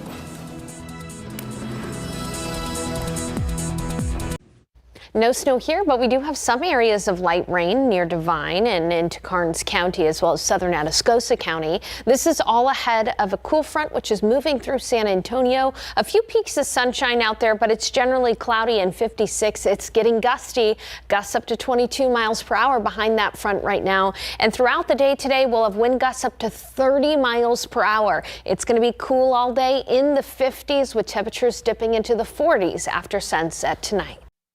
Good Sunday morning. I'm meteorologist Sarah Spivey. I hope you're enjoying your morning. We've got a cold front moving through San Antonio right now. Now you can see it's in the 20s in the Panhandle. We're not going to get that cold, but we are going to see winds really start to pick up behind this front, and cooler air will funnel in from the north. Now outside we have got cloudy skies, 56 degrees. Winds are already starting to pick up, gusting from the north up to about 22 miles per hour. And today the winds are going to be the big story. There is some lingering rain ahead of this front in Wilson County and in Atascosa County, but all of that rain is exiting, and it's just going to be a mostly cloudy and windy day. Here's your KSAT 12-hour forecast. Sustained winds at 15 to 25 miles per hour. Temperatures coasting in the 50s all day. We'll get up to about 59 degrees this afternoon, and then later on tonight temperatures will fall into the 40s after sunset. We'll start tomorrow morning in the upper 30s and low 40s, so bundle up those kids before they head back to school tomorrow. We've got a cold front moving through. That's going to make it windy here in San Antonio. We'll have gusts up to 30 miles per hour from the north. It's already pretty breezy out there. Mostly cloudy today and cool. Temperatures stay in the 50s. Have a great Sunday, everyone. Live from KSAT 12. Good Morning San Antonio starts right now. Coming up at 8:30, we have Leading SA, joined by the president and CEO of the San Antonio Food Bank. Talk about some of the reasons for this persistent need across our community and, of course, ways that you can step up and help out. Taking a look outside with live cam. Yeah, it's kind of dreary looking outside. I know part of our viewing areas had a little bit of rain throughout the morning. Can we see more showers and a cool front on the way? Sarah will explain in just a bit. Good morning. It is 8 o'clock Sunday. It is November 26th. Thank you so much for starting your morning with us. Good morning. You got a bag of fruit going on here. This is, well, I guess you're right. I was going to say it's not fruit, it's vegetables, but you're right. Tomato is a fruit. So I have all these different tomatoes. Can you smell it? No. No, I also I'm sorry. don't have a great sense of smell. Sorry. Tomato on the loose. So these are fresh tomatoes from the KSAT garden. Okay. And it's harvest time. These are literally the fruits of your labor. Right. Look how cute. It's very Our cute. producers were trying them. They're like, oh my gosh, they don't taste like the ones from the store. I'm like, that's right, they don't. No GMOs, no pesticides, all organic, grown with love. So we're going to be out in the garden at the top of the 8:30 hour harvesting some broccoli, tomatoes, and kale. And peppers. Are we going to try them? Of course. You're going to try them. Oh, fantastic. Fun fact, Max's specialty is eating just raw vegetables. He eats raw vegetables out in the newsroom all the time. So here you go, Max. You're going to get to try that. I was made for this. We have a straight tomato. You know, Sarah mentioned that we did have some areas of rain, but the rain is moving out and the windy weather is moving in this morning, all behind a cold front, which is moving through San Antonio. It's cloudy outside right now and 55 degrees, but the way you know that the front has moved through by looking at the winds. Winds are from the north, sustained at about 15 miles per hour, but we're seeing a few gusts of up to 30 miles per hour already this morning, and that is going to be the big story for us today, the windy conditions. Here's a look at where the front is right now. You can see that temperatures have started to dip into the 40s in the hill country, 46 in Kerrville, 43 in Rock Springs, 43 in Fredericksburg. Now, we may not get into the 40s until later tonight, but again, this front is going to be bringing in some cooler air and some windier weather. Take a look at these temperatures up in the Panhandle. 21 in Amarillo, 24 in Lubbock. We will not be getting to freezing in San Antonio, but we will have a few mornings into the 30s. So today, temperatures in the 50s all day long. A few peaks of sunshine, but mostly cloudy. The big story, of course, the winds gusting up to 30 miles per hour from the north. And I do want to take some time in the forecast to talk about travel trouble spots across the nation. And if you're hitting the roads or your family's hitting the roads, heading back home in spots of Texas as well. Details on that travel forecast and those chilly mornings coming up. Sarah. Sarah, thank you. A man is facing charges after San Antonio police say he hit an officer and a police car while driving away from a traffic stop. So SAPD says 33-year-old Eduardo Valencia was pulled over for running a stop sign. A park police officer was walking to Valencia when he allegedly drove off, hitting the officer. Police say he kept driving and hit another officer at St. Mary's and East Commerce. Both of those officers are recovering this morning. Court records show Valencia is now charged with 2 counts of aggravated assault of a public servant, evading arrest, and DWI. San Antonio police and Crime Stoppers asking for your help trying to find a driver who shot at an officer after crashing into a police car. So take a look at your screen. Now, you're going to see the Tahoe, the SUV that the driver was using. SAPD says back on July 18th, Edgewood ISD police tried to pull the suspect over. That's when they sped off, crashed into the intersection of Banger Street and Maiden Lane. That's right outside St. Mary's University. Police say the Tahoe then reversed, crashed into the officer's vehicle. That's when the suspect took out his weapon, started shooting at the officer before running away. That officer luckily not injured, but if you have any information that can help in this investigation, you're asked to call that number at the top of your screen, 210-224-7867. 41 hostages were freed in the first 2 days of the ceasefire. Hamas releasing 24 hostages on Friday, followed by another 17 yesterday. ABC's Mark Ramillard explains that this second release almost didn't happen. Hamas releasing 13 more Israelis and 4 more foreigners on Saturday, 1 day after 24 hostages were freed Friday. Those freed hostages leaving Gaza through the Rafah border crossing, then taken to Israeli hospitals to be reunited with their families. Of the 13 Israeli detainees released Saturday, 8 were ages 18 and under, including one as young as 3, according to the Israeli Prime Minister's office. The 4 foreigners released Saturday were all Thai nationals. As part of the exchange, the International Committee of the Red Cross said it facilitated the release of 33 Palestinian detainees from Israel to the West Bank. In northern Gaza, Palestinians crowding around trucks filled with much-needed aid. 61 trucks were delivered with food, water, and emergency medical supplies, according to the United Nations Office of Humanitarian Affairs. There were also 11 ambulances delivered to the Al-Shifa hospital to help with evacuations. Those deliveries part of the 4-day ceasefire deal between Israel and Hamas. Hamas delayed Saturday's scheduled hostage release, claiming Israel had violated the terms of the truce deal, alleging the aid deliveries permitted by Israel fell short of what was promised, but eventually Hamas proceeded with the release following mediation by Qatar and Egypt. Mark Remillard, ABC News, New York. The University of Texas at Dallas is replacing 3 boulders on their campus that students frequently paint political messages on. The rocks removal came weeks after student groups took turns painting pro-Israel and pro-Palestinian messages on their surfaces.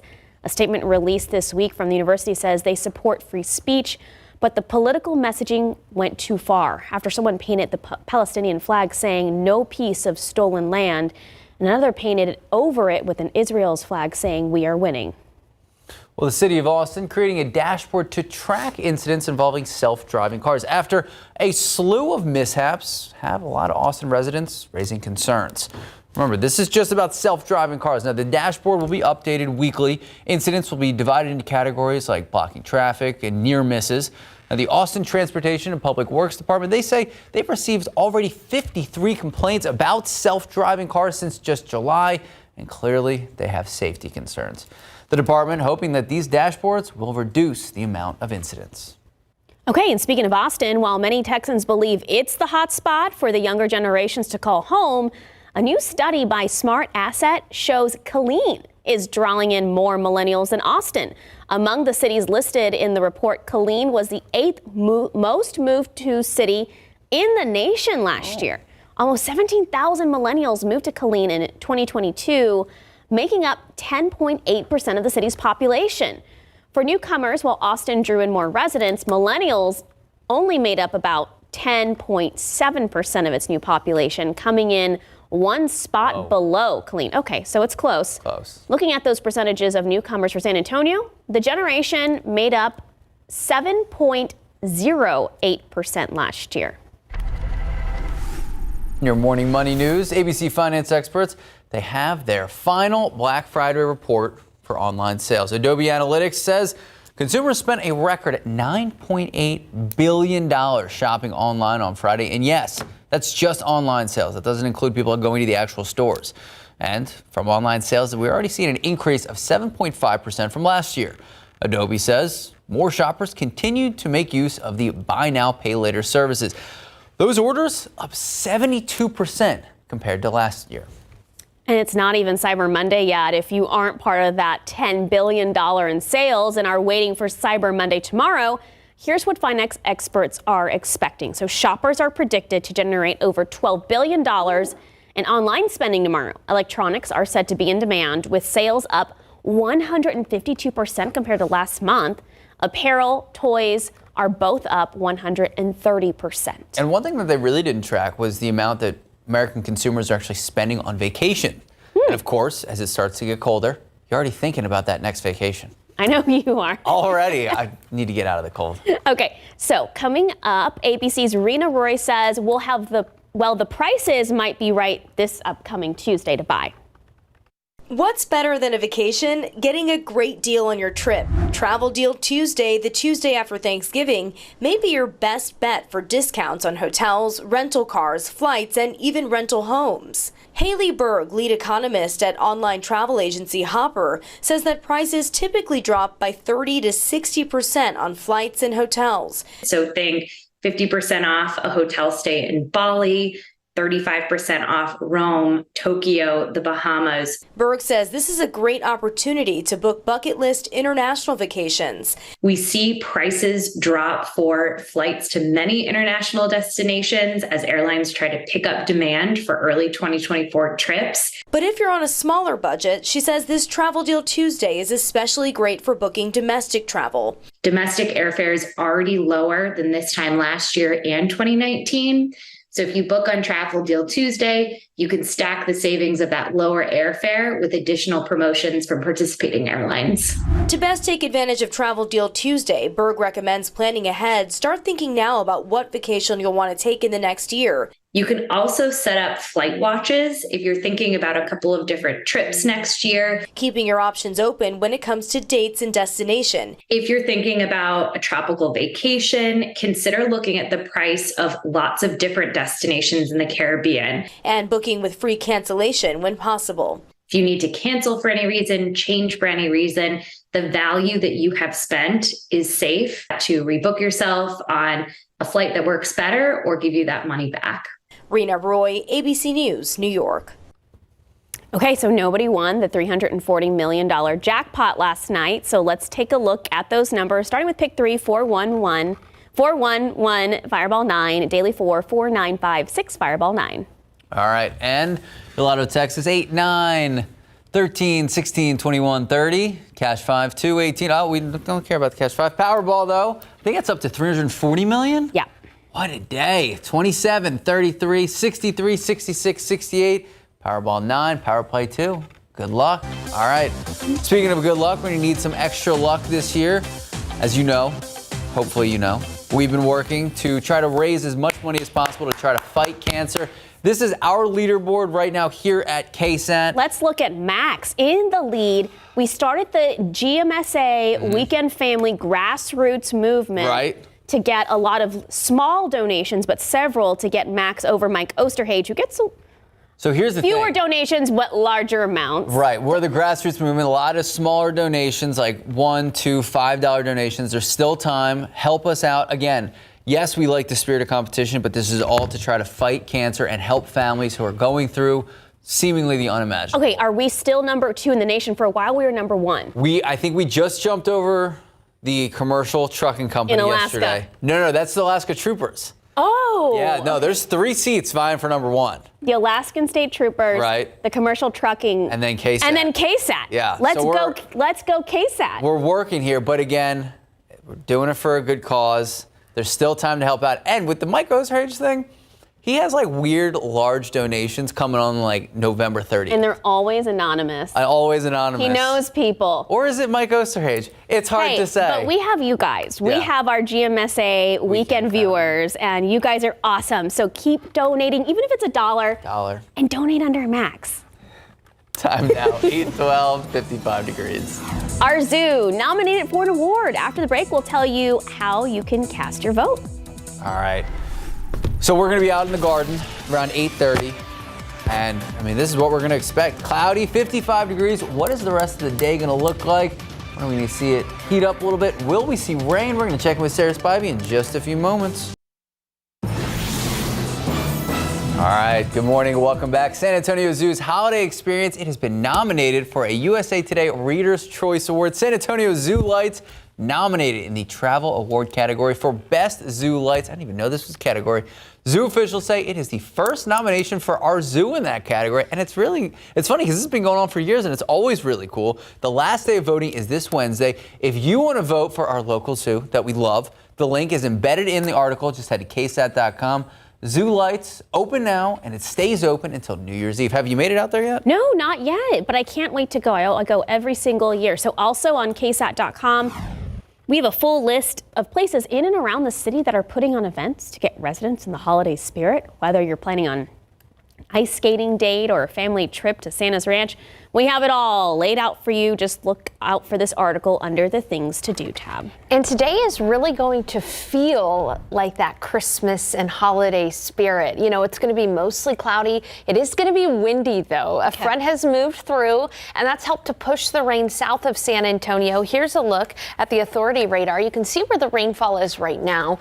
Light rain falling in Karnes County, near Karnes City and Kennedy, also in in DeWitt County, rather, near Yorktown, and in southern Atascosa County. But there were some light rain showers earlier this morning around San Antonio. Those have since pushed south as the cold front has moved through. Outside right now, cloudy skies, but we are going to see peaks of sunshine. It's 55 and the front has moved through because winds are now gusting close to 30 miles per hour from the north, bringing in some cooler air and even some cold air across the panhandle. I want to transition right now and I want to talk a little bit about travel weather, not only across the state of Texas, but across the nation. We're really not going to have that many issues with rain unless you're traveling south of San Antonio, and a lot of folks are toward the Rio Grande Valley. There could be a few showers. Really, this is the big system that's going to cause a lot of headaches for folks traveling today. Look at all the snow across Chicago, big airport there, Chicago O'Hare, and look at all the rain across areas closer to Florida. Now, a quick check of the airports doesn't show any major delays at the moment, but things are early. It is early in the day.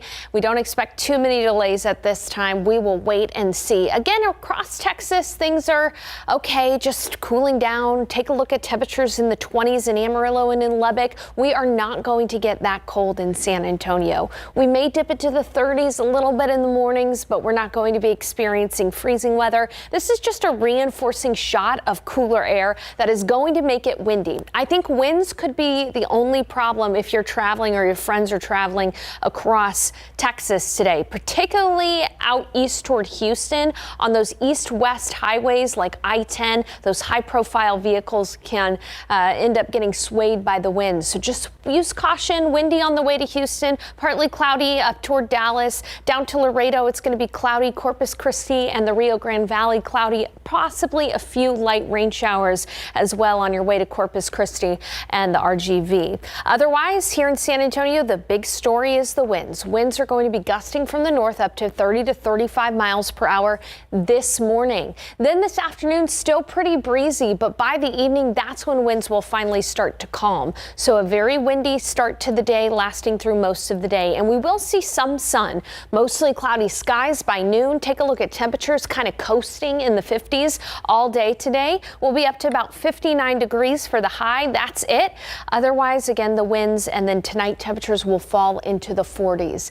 Curious about your neighborhood high temperature for the day? Here you go. It's going to be 62 in Del Rio, 62 in Pleasanton, 57 in Canyon Lake, 55 in Kerrville and in Rock Springs, 53 in Fredericksburg, 64 down in Laredo. All right, quick check of the forecast here for you, putting everything together. Take a look at those morning lows. Tomorrow morning, 40 degrees.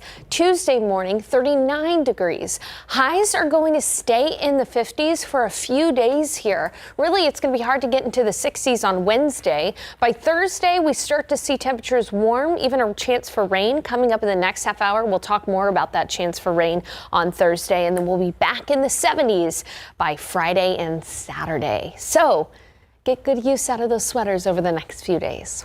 Thank you, Sarah. Ready for the 70s. Thanks, Sarah. Time now, 8:21, 55 degrees. The Frost Bank Center about to get a little fluffy. Gabriel Iglesias is coming to San Antonio next year. We'll tell you how to get tickets to his show. Comedian Gabriel Iglesias bringing all the laughs to San Antonio next year as part of his Don't Worry, Be Fluffy tour. He's taking the stage at the Frost Bank Center next year on April 13th. All right, tickets are already on sale. They start at $33.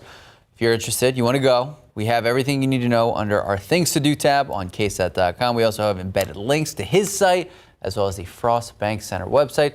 You can purchase your tickets now.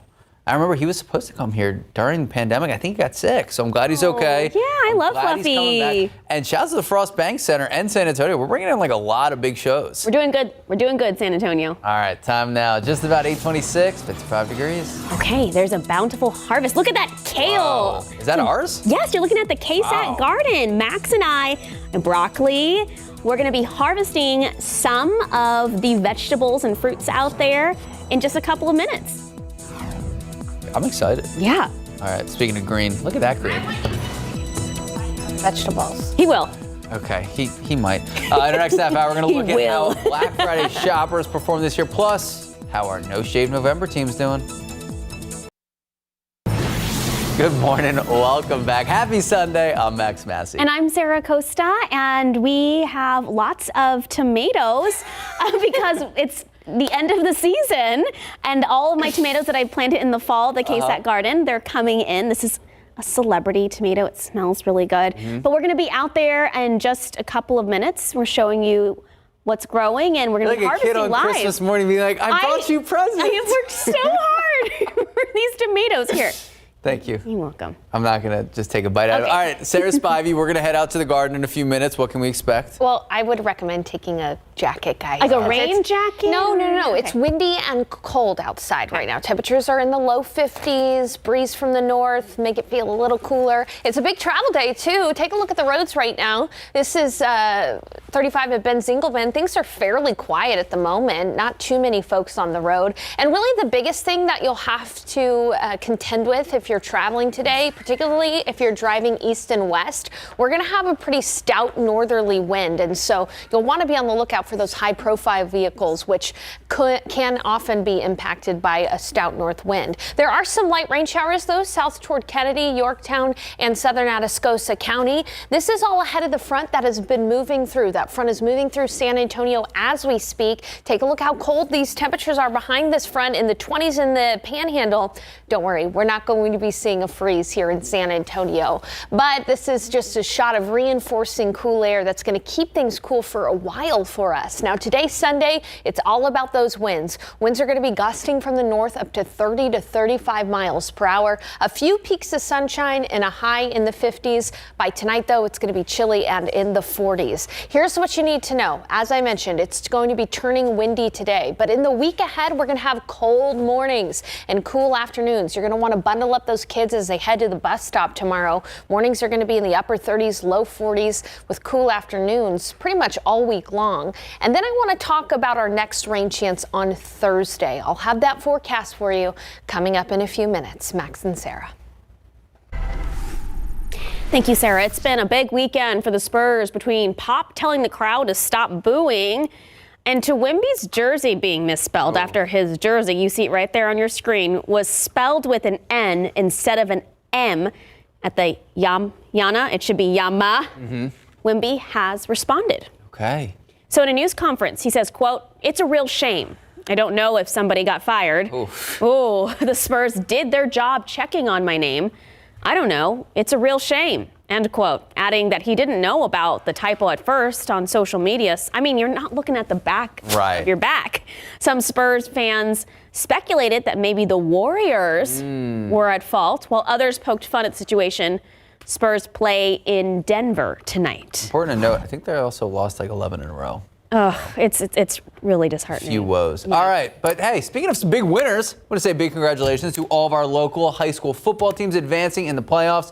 So we have a lot in our viewing area. I want to give a big congratulations and good luck. I know a lot of the families of the players are watching. Steele, Smithson Valley, Blanco, Falls City, and this is just the start. Poth, Holy Cross, Davenport, and Piper. So good luck.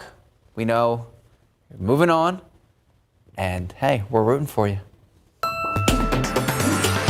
We're also rooting for the San Antonio community because look, Thanksgiving, it's over, but the giving season is just beginning. So many families in and around our area, they need just a little bit more support this holiday season. Absolutely. So joining us in today's Leading SA segment is Michael Guetta from the San Antonio Food Bank. Good morning, Michael. Thank you so much for making time for us this morning. Good morning. Great to see you both. Great to have you here. So, Michael, before we really dive into the details, what does the current need look like at the food bank? You know, Max, it's been an interesting roller coaster, and the roller coaster is going up right now, meaning the need that we're seeing is trending higher. We're seeing more calls, requests for emergency food, and we're seeing more people showing up at our food distributions. Many people will remember, in the pandemic, those big parking lots full of people. Well, we've continued to distribute food through mobile distributions like that, and we saw the highest numbers that we've seen since the pandemic in those distributions through November. So that's been just, we then had to ask the public, can the public support that increased need? And of course, San Antonio has been amazing. But to answer your question directly, the need is definitely trending up. And we're not sure, people are working and we know inflation is still maybe higher than wage income has been. But the requests have been up, Max. So I'm glad you started to touch on the reasons because, during the pandemic, it made sense. People couldn't go to work. Some places shut down. At the food bank, have you guys tried to surmise why exactly it hasn't subsided since the start of the pandemic? And then to your point, it's going up. So what problems do you guys see? I know that you talk to a lot of the families. Yeah, generally, I think what we hear is it's economics. And it's a little bit different. It's hard to generalize for everybody. For a senior on a fixed income, they're not getting, a percent of a raise all the time, but things are getting more expensive around them, groceries, utilities, those kind of things, even their housing potentially. So that's part of the challenge if you're on a fixed income. Then for people who are working, folks like you and, all of us, wages went up, let's say maybe 2.3%. I can't remember the exact number, but inflation was higher than that. Inflation outpaced wages. So people are actually worse off financially. They don't have the buying power, the real income that they did a year ago. And so I think that's just it. It's just a matter of economics that people are working, but the world has gotten more expensive around them and there's just not enough money left for the grocer. And that's compounded. Our housing costs have been high. Healthcare is a challenge. And it's not that someone uses the food bank every week. I think that's maybe the last point to make. We see periodic need if you're working. And that periodic need is, when there's maybe a car breaks down. There's a healthcare kind of medical bill that comes due. And so it's that periodic need when we're also seeing individuals. But I would say that need is up and we're trending upwards to, near 110,000 we've been kind of hovering at 105,000 a week. So that's individuals, unique individuals getting food and not the same 105,000 or 110,000 every week. Okay, so we just talked to you earlier before you jumped on this call. You guys had 2 to 3 events happening on actual Thanksgiving. I know this is a really busy time for you guys. So how did Thanksgiving go? I know it was a really busy day for you. Oh my gosh, thank you for asking. One, and just hope you guys had a great time as well. I hope you were blessed with families and friends that day. So, we did a number of things on Thanksgiving. We were, one, just inviting people to support the need. We had a turkey trot for 7,000 individuals. And that's a give back event. Well, besides people feeling, wellness and health and all those good things that happen for in a run or a walk, the dollars from that help provide food for folks at Thanksgiving, a turkey and then some. So that was beautiful to see. We also, with USAA, helped put together meals for shelters in San Antonio. Our great friends at USA gave us money so that we prepared food at Haven for Hope. And that food, those meals, were then sent to shelters across San Antonio so that the staff at those shelters could have Thanksgiving with their families. It's a beautiful thing that incredible company does. But our team put together an awesome Thanksgiving meal. And then we went over and just made sure that the residents at Haven and that the folks who were visiting St. Vinny's Bistro at the courtyard there at Haven, that they were all taken care of. So that was, that was great. It was fine and all successful. It's great to hear that it did well. We know that we've both been out there. We've seen the turkeys defrost, get ready for the holiday. But look, just because Thanksgiving over doesn't mean that the giving season is over. In fact, it just ramps up. How are you guys getting ready for Christmas? Well, I just want to say November's been a great month in some ways. And I think we did something really special. We wanted to try and have a hunger-free November for seniors. It was our first time to to take a month and see if we could just really have no food insecurity for our seniors, for those elderly in our city. And folks can still call if they need support. Our team is great at finding local food pantries and other ways that individuals can get help in our community if you're a senior. So we really want to make sure that in November we've taken care of all our seniors. But yeah, just around the corner, you all know it's going to be December, and the need doesn't stop. We all restock our pantry personally, maybe once a week, every 2 weeks. But we're having to do the same for those hundreds of thousands in the area. So we'll ramp up with a couple of campaigns, but I would say especially if folks can volunteer. I think a little bit of vacation time coming for some families and kids in schools, and pre-booking that volunteer time would be just perfect because we'll see the need continue to increase. So if folks have the holiday time to volunteer, that'd be great. And then our lowest month of volunteers actually is January. So if you want to kind of come when we actually have a dip in services, book us for January. Okay, what are some other programs that people may not know about? For example, Hunters for Hunger. Oh my gosh, y'all are so great. I was thinking of your garden too. I'm excited to see what you're going to harvest from that because we definitely have a big farm ready at Mission San Juan. We actually had family in from out of town this weekend and took them to the 4 missions that make up San Antonio Missions National Historical Park. And we took them down to see the big farm at Mission San Juan, and we will be harvesting there in January. So that's looking great. And then, of course, for many folks, they're out at their ranches in South Texas and in the Hill Country. And some of them were taking care of, the deer on their ranches. We have a program called Hunters for the Hungry that will allow a hunter or a rancher to donate field-dressed deer into our program. We have a meat processing plant at the San Antonio Food Bank that can handle that deer.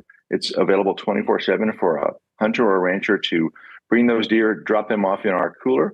We process those deer into ground venison that is made available to folks who are facing hunger throughout our community. It's an incredible program. It's great for conservation of land. It's good for the herd of the animals. It's no cost to the rancher, and it's providing, of course, an incredible renewable protein to folks facing hunger. So Hunters for the Hungry is way up and going, and we just encourage people, reach out. You can check it through our website. Thank you all for scrolling through, but also by calling us if you need more information. All right, Michael Guerra with the San Antonio Food Bank. Thanks so much for joining us this morning. I'm going to see if I can wrangle up some of our KSAT friends and come join you in January. Please do. We appreciate that. Thanks to you both. Thank you, Michael. Time now, just about 8:41, 54 degrees. All right, after the break, we're going to show you what's ready to be harvested in our KSAT garden. Max and I heading out there right now. You don't want to miss. We have broccoli, tomatoes, kale. We're going to show you how to harvest it, what it looks like, and how long it will last once you harvest it.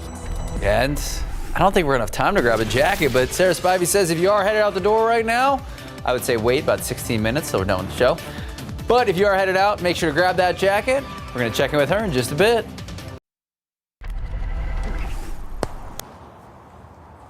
Hey guys, welcome back. Max and I are outside in the KSAT garden because it is harvest time. So all of these plants, Max, these are celebrity tomatoes. They're the bigger tomatoes.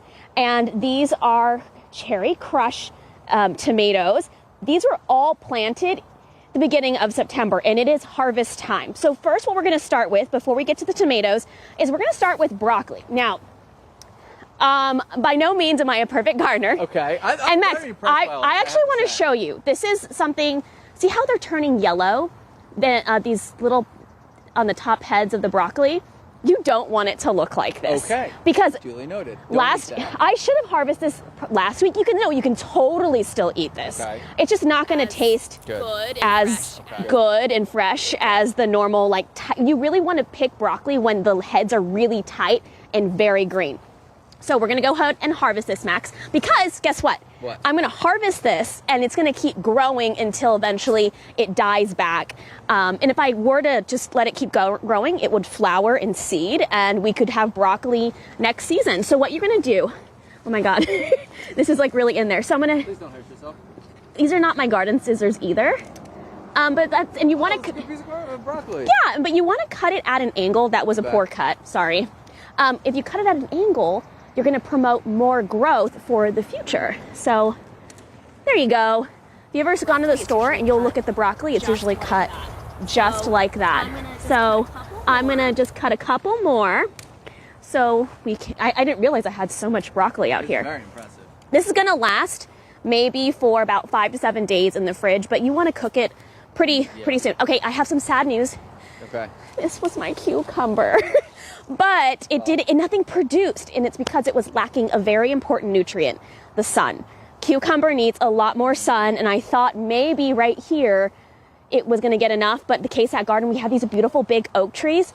Over on this side, it gets the most sun, so the tomatoes got that sun. Okay, let me show you this. Okay, what do we got? This is kale. And what I love about kale is it kind of just grows throughout the winter. It does really well and freezes, so we can cut from the bottom and here. We can just straight eat this. Oh yeah, I mean, I would wash it, but there's no pesticides at all. And then one more thing before we go. Here's some banana peppers. Nice. And these are actually very sweet. They're not hot at all, Max. And I know some of our producers wanted to eat some of these. And I think that's it. Oh, I want to show you one more thing. Sorry, MJ. Our producers, like, you guys. Thank you so much. Thank you so much to So Tex Farms out in Poteet. They gave me some of their cuttings for strawberries. Ooh. And I have strawberries growing here and over here. We have strawberries growing, and we're going to harvest those come this April. But I'm going to send it back to Sarah because, Sarah, it is chilly out here, so what can we expect for the rest of the day? Chilly and windy. Goodness, I love having a friend that has a green thumb. So for every gardening question I ask Sarah, for every finance and political question I ask Max Massey. Take a look outside right now. It is cloudy and it is chilly. It's 55 degrees outside, and those winds are picking up from the north, gusting up to about 26 to 30 miles per hour, all behind a cold front that has moved through. Winds are gusting up to 30 miles per hour in Kerrville, 31 miles an hour in New Braunfels, up to 25 miles an hour in Del Rio, 28 miles per hour in Hondo.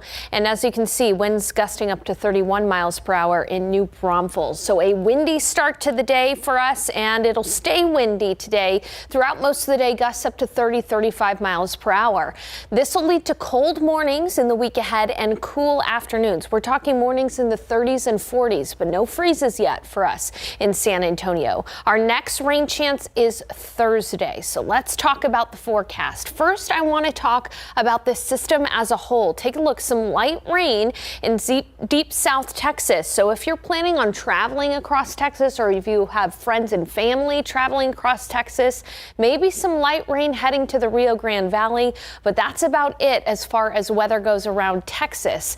This is all a part of a larger system which is bringing a ton of snow to a big airport city, Chicago. A lot of lake effect snow going to be going on because of this low pressure system, causing potentially some delays from the weather. No major updates to the airports yet, but that could very easily change. Again, even though temperatures are not going to get down into the 20s and 30s in San Antonio, this front is going to send that reinforcing shot of colder air through San Antonio in south central Texas, meaning in the week ahead, it is going to be a fairly chilly week all week long, including today. Here's your KSAT 12-hour forecast. Windy all morning long for us. Sustained winds at 15 to 20, but gusts up to 30, 35. Mostly cloudy skies this afternoon and 59 for the high. That's it. We're going to stay in the 50s all day, and then temperatures will dip into the 40s after sunset tonight. Here's a look at neighborhood highs. Bandera, you'll be at 59, 55 in Kerrville, 62 in Sabinal, 59 New Braunfels and Seguin, 62 in Nixon, Smiley, and in Floresville, 62 in Pleasanton, and 62 at Stinson. Here's a look at those chilly mornings and those cool afternoons in the future. Tomorrow morning, 40 degrees in San Antonio, but mid to upper 30s in the hill country. 39 on Tuesday. Notice we're not going to be seeing a freeze this week, so we don't need to worry about that. But it is going to get cold in the mornings as you're sending the kids back to school. Make sure to bundle them up because we really don't warm up all that much in the afternoons, in the 50s for the high. It isn't until Thursday that we start to see temperatures warm a little bit more, and that's because we'll have a little more moisture in the air, and that's when we have our next chance for rain on Thursday, Wednesday night into Thursday. About a 40% chance for showers, perhaps a few storms as well. We'll keep tabs on that. Otherwise, that's our forecast for the week. It's going to be chilly in the mornings and cool in the afternoons with that shot at rain on Thursday. So bundle up and get good use out of those sweaters. We'll be back with more news after the break. Before you go, San Antonio Pets Alive is offering free adoptions for all dogs, puppies, cats, kittens adopted from Sapa's Medical Center location on Marbach Road. The deal is only good for today from noon to 4 p.m. So all the pets you see on your screen are available for adoption. Of course, they all come spayed, neutered, microchipped, and vaccinated. Front is moving through. We'll see peaks of sunshine, but you can see temperatures are actually dipping into the 40s up in the hill country right now. It's 52 degrees in San Antonio, and it is windy outside. Wind gusts of up to 25 to 30 miles per hour right now. So be prepared for the chill and the wind. 50s only for the high the next several days. We'll see some rain return to the forecast on Thursday. And by the way, Max and Sarah, I just got the pollen count in. Molds are low and mountain cedar is low, but with the winds picking up from the north, mountain cedar is probably going to go up. Oh, no. That makes sense. Well, thank you, Sarah. A nice bouquet of kale here. Yeah, Nice beautiful. bouquet of kale, That was an adventure. peppers, tomatoes. All from your Tomatoes, garden. very impressive. I left the broccoli outside. We need to go, all we in need the to go get KSAT that. garden. I have to say it is very impressive. Thank you. One of those Able to grow. peppers. I will Eat it. once we Take rinse a bite. it off. Take a bite. Yeah. There's no pesticides or I GMOs still on wouldn't it. want it. There's still dirt all over it. Well, it's good for you, Max. Okay. Have a Gross great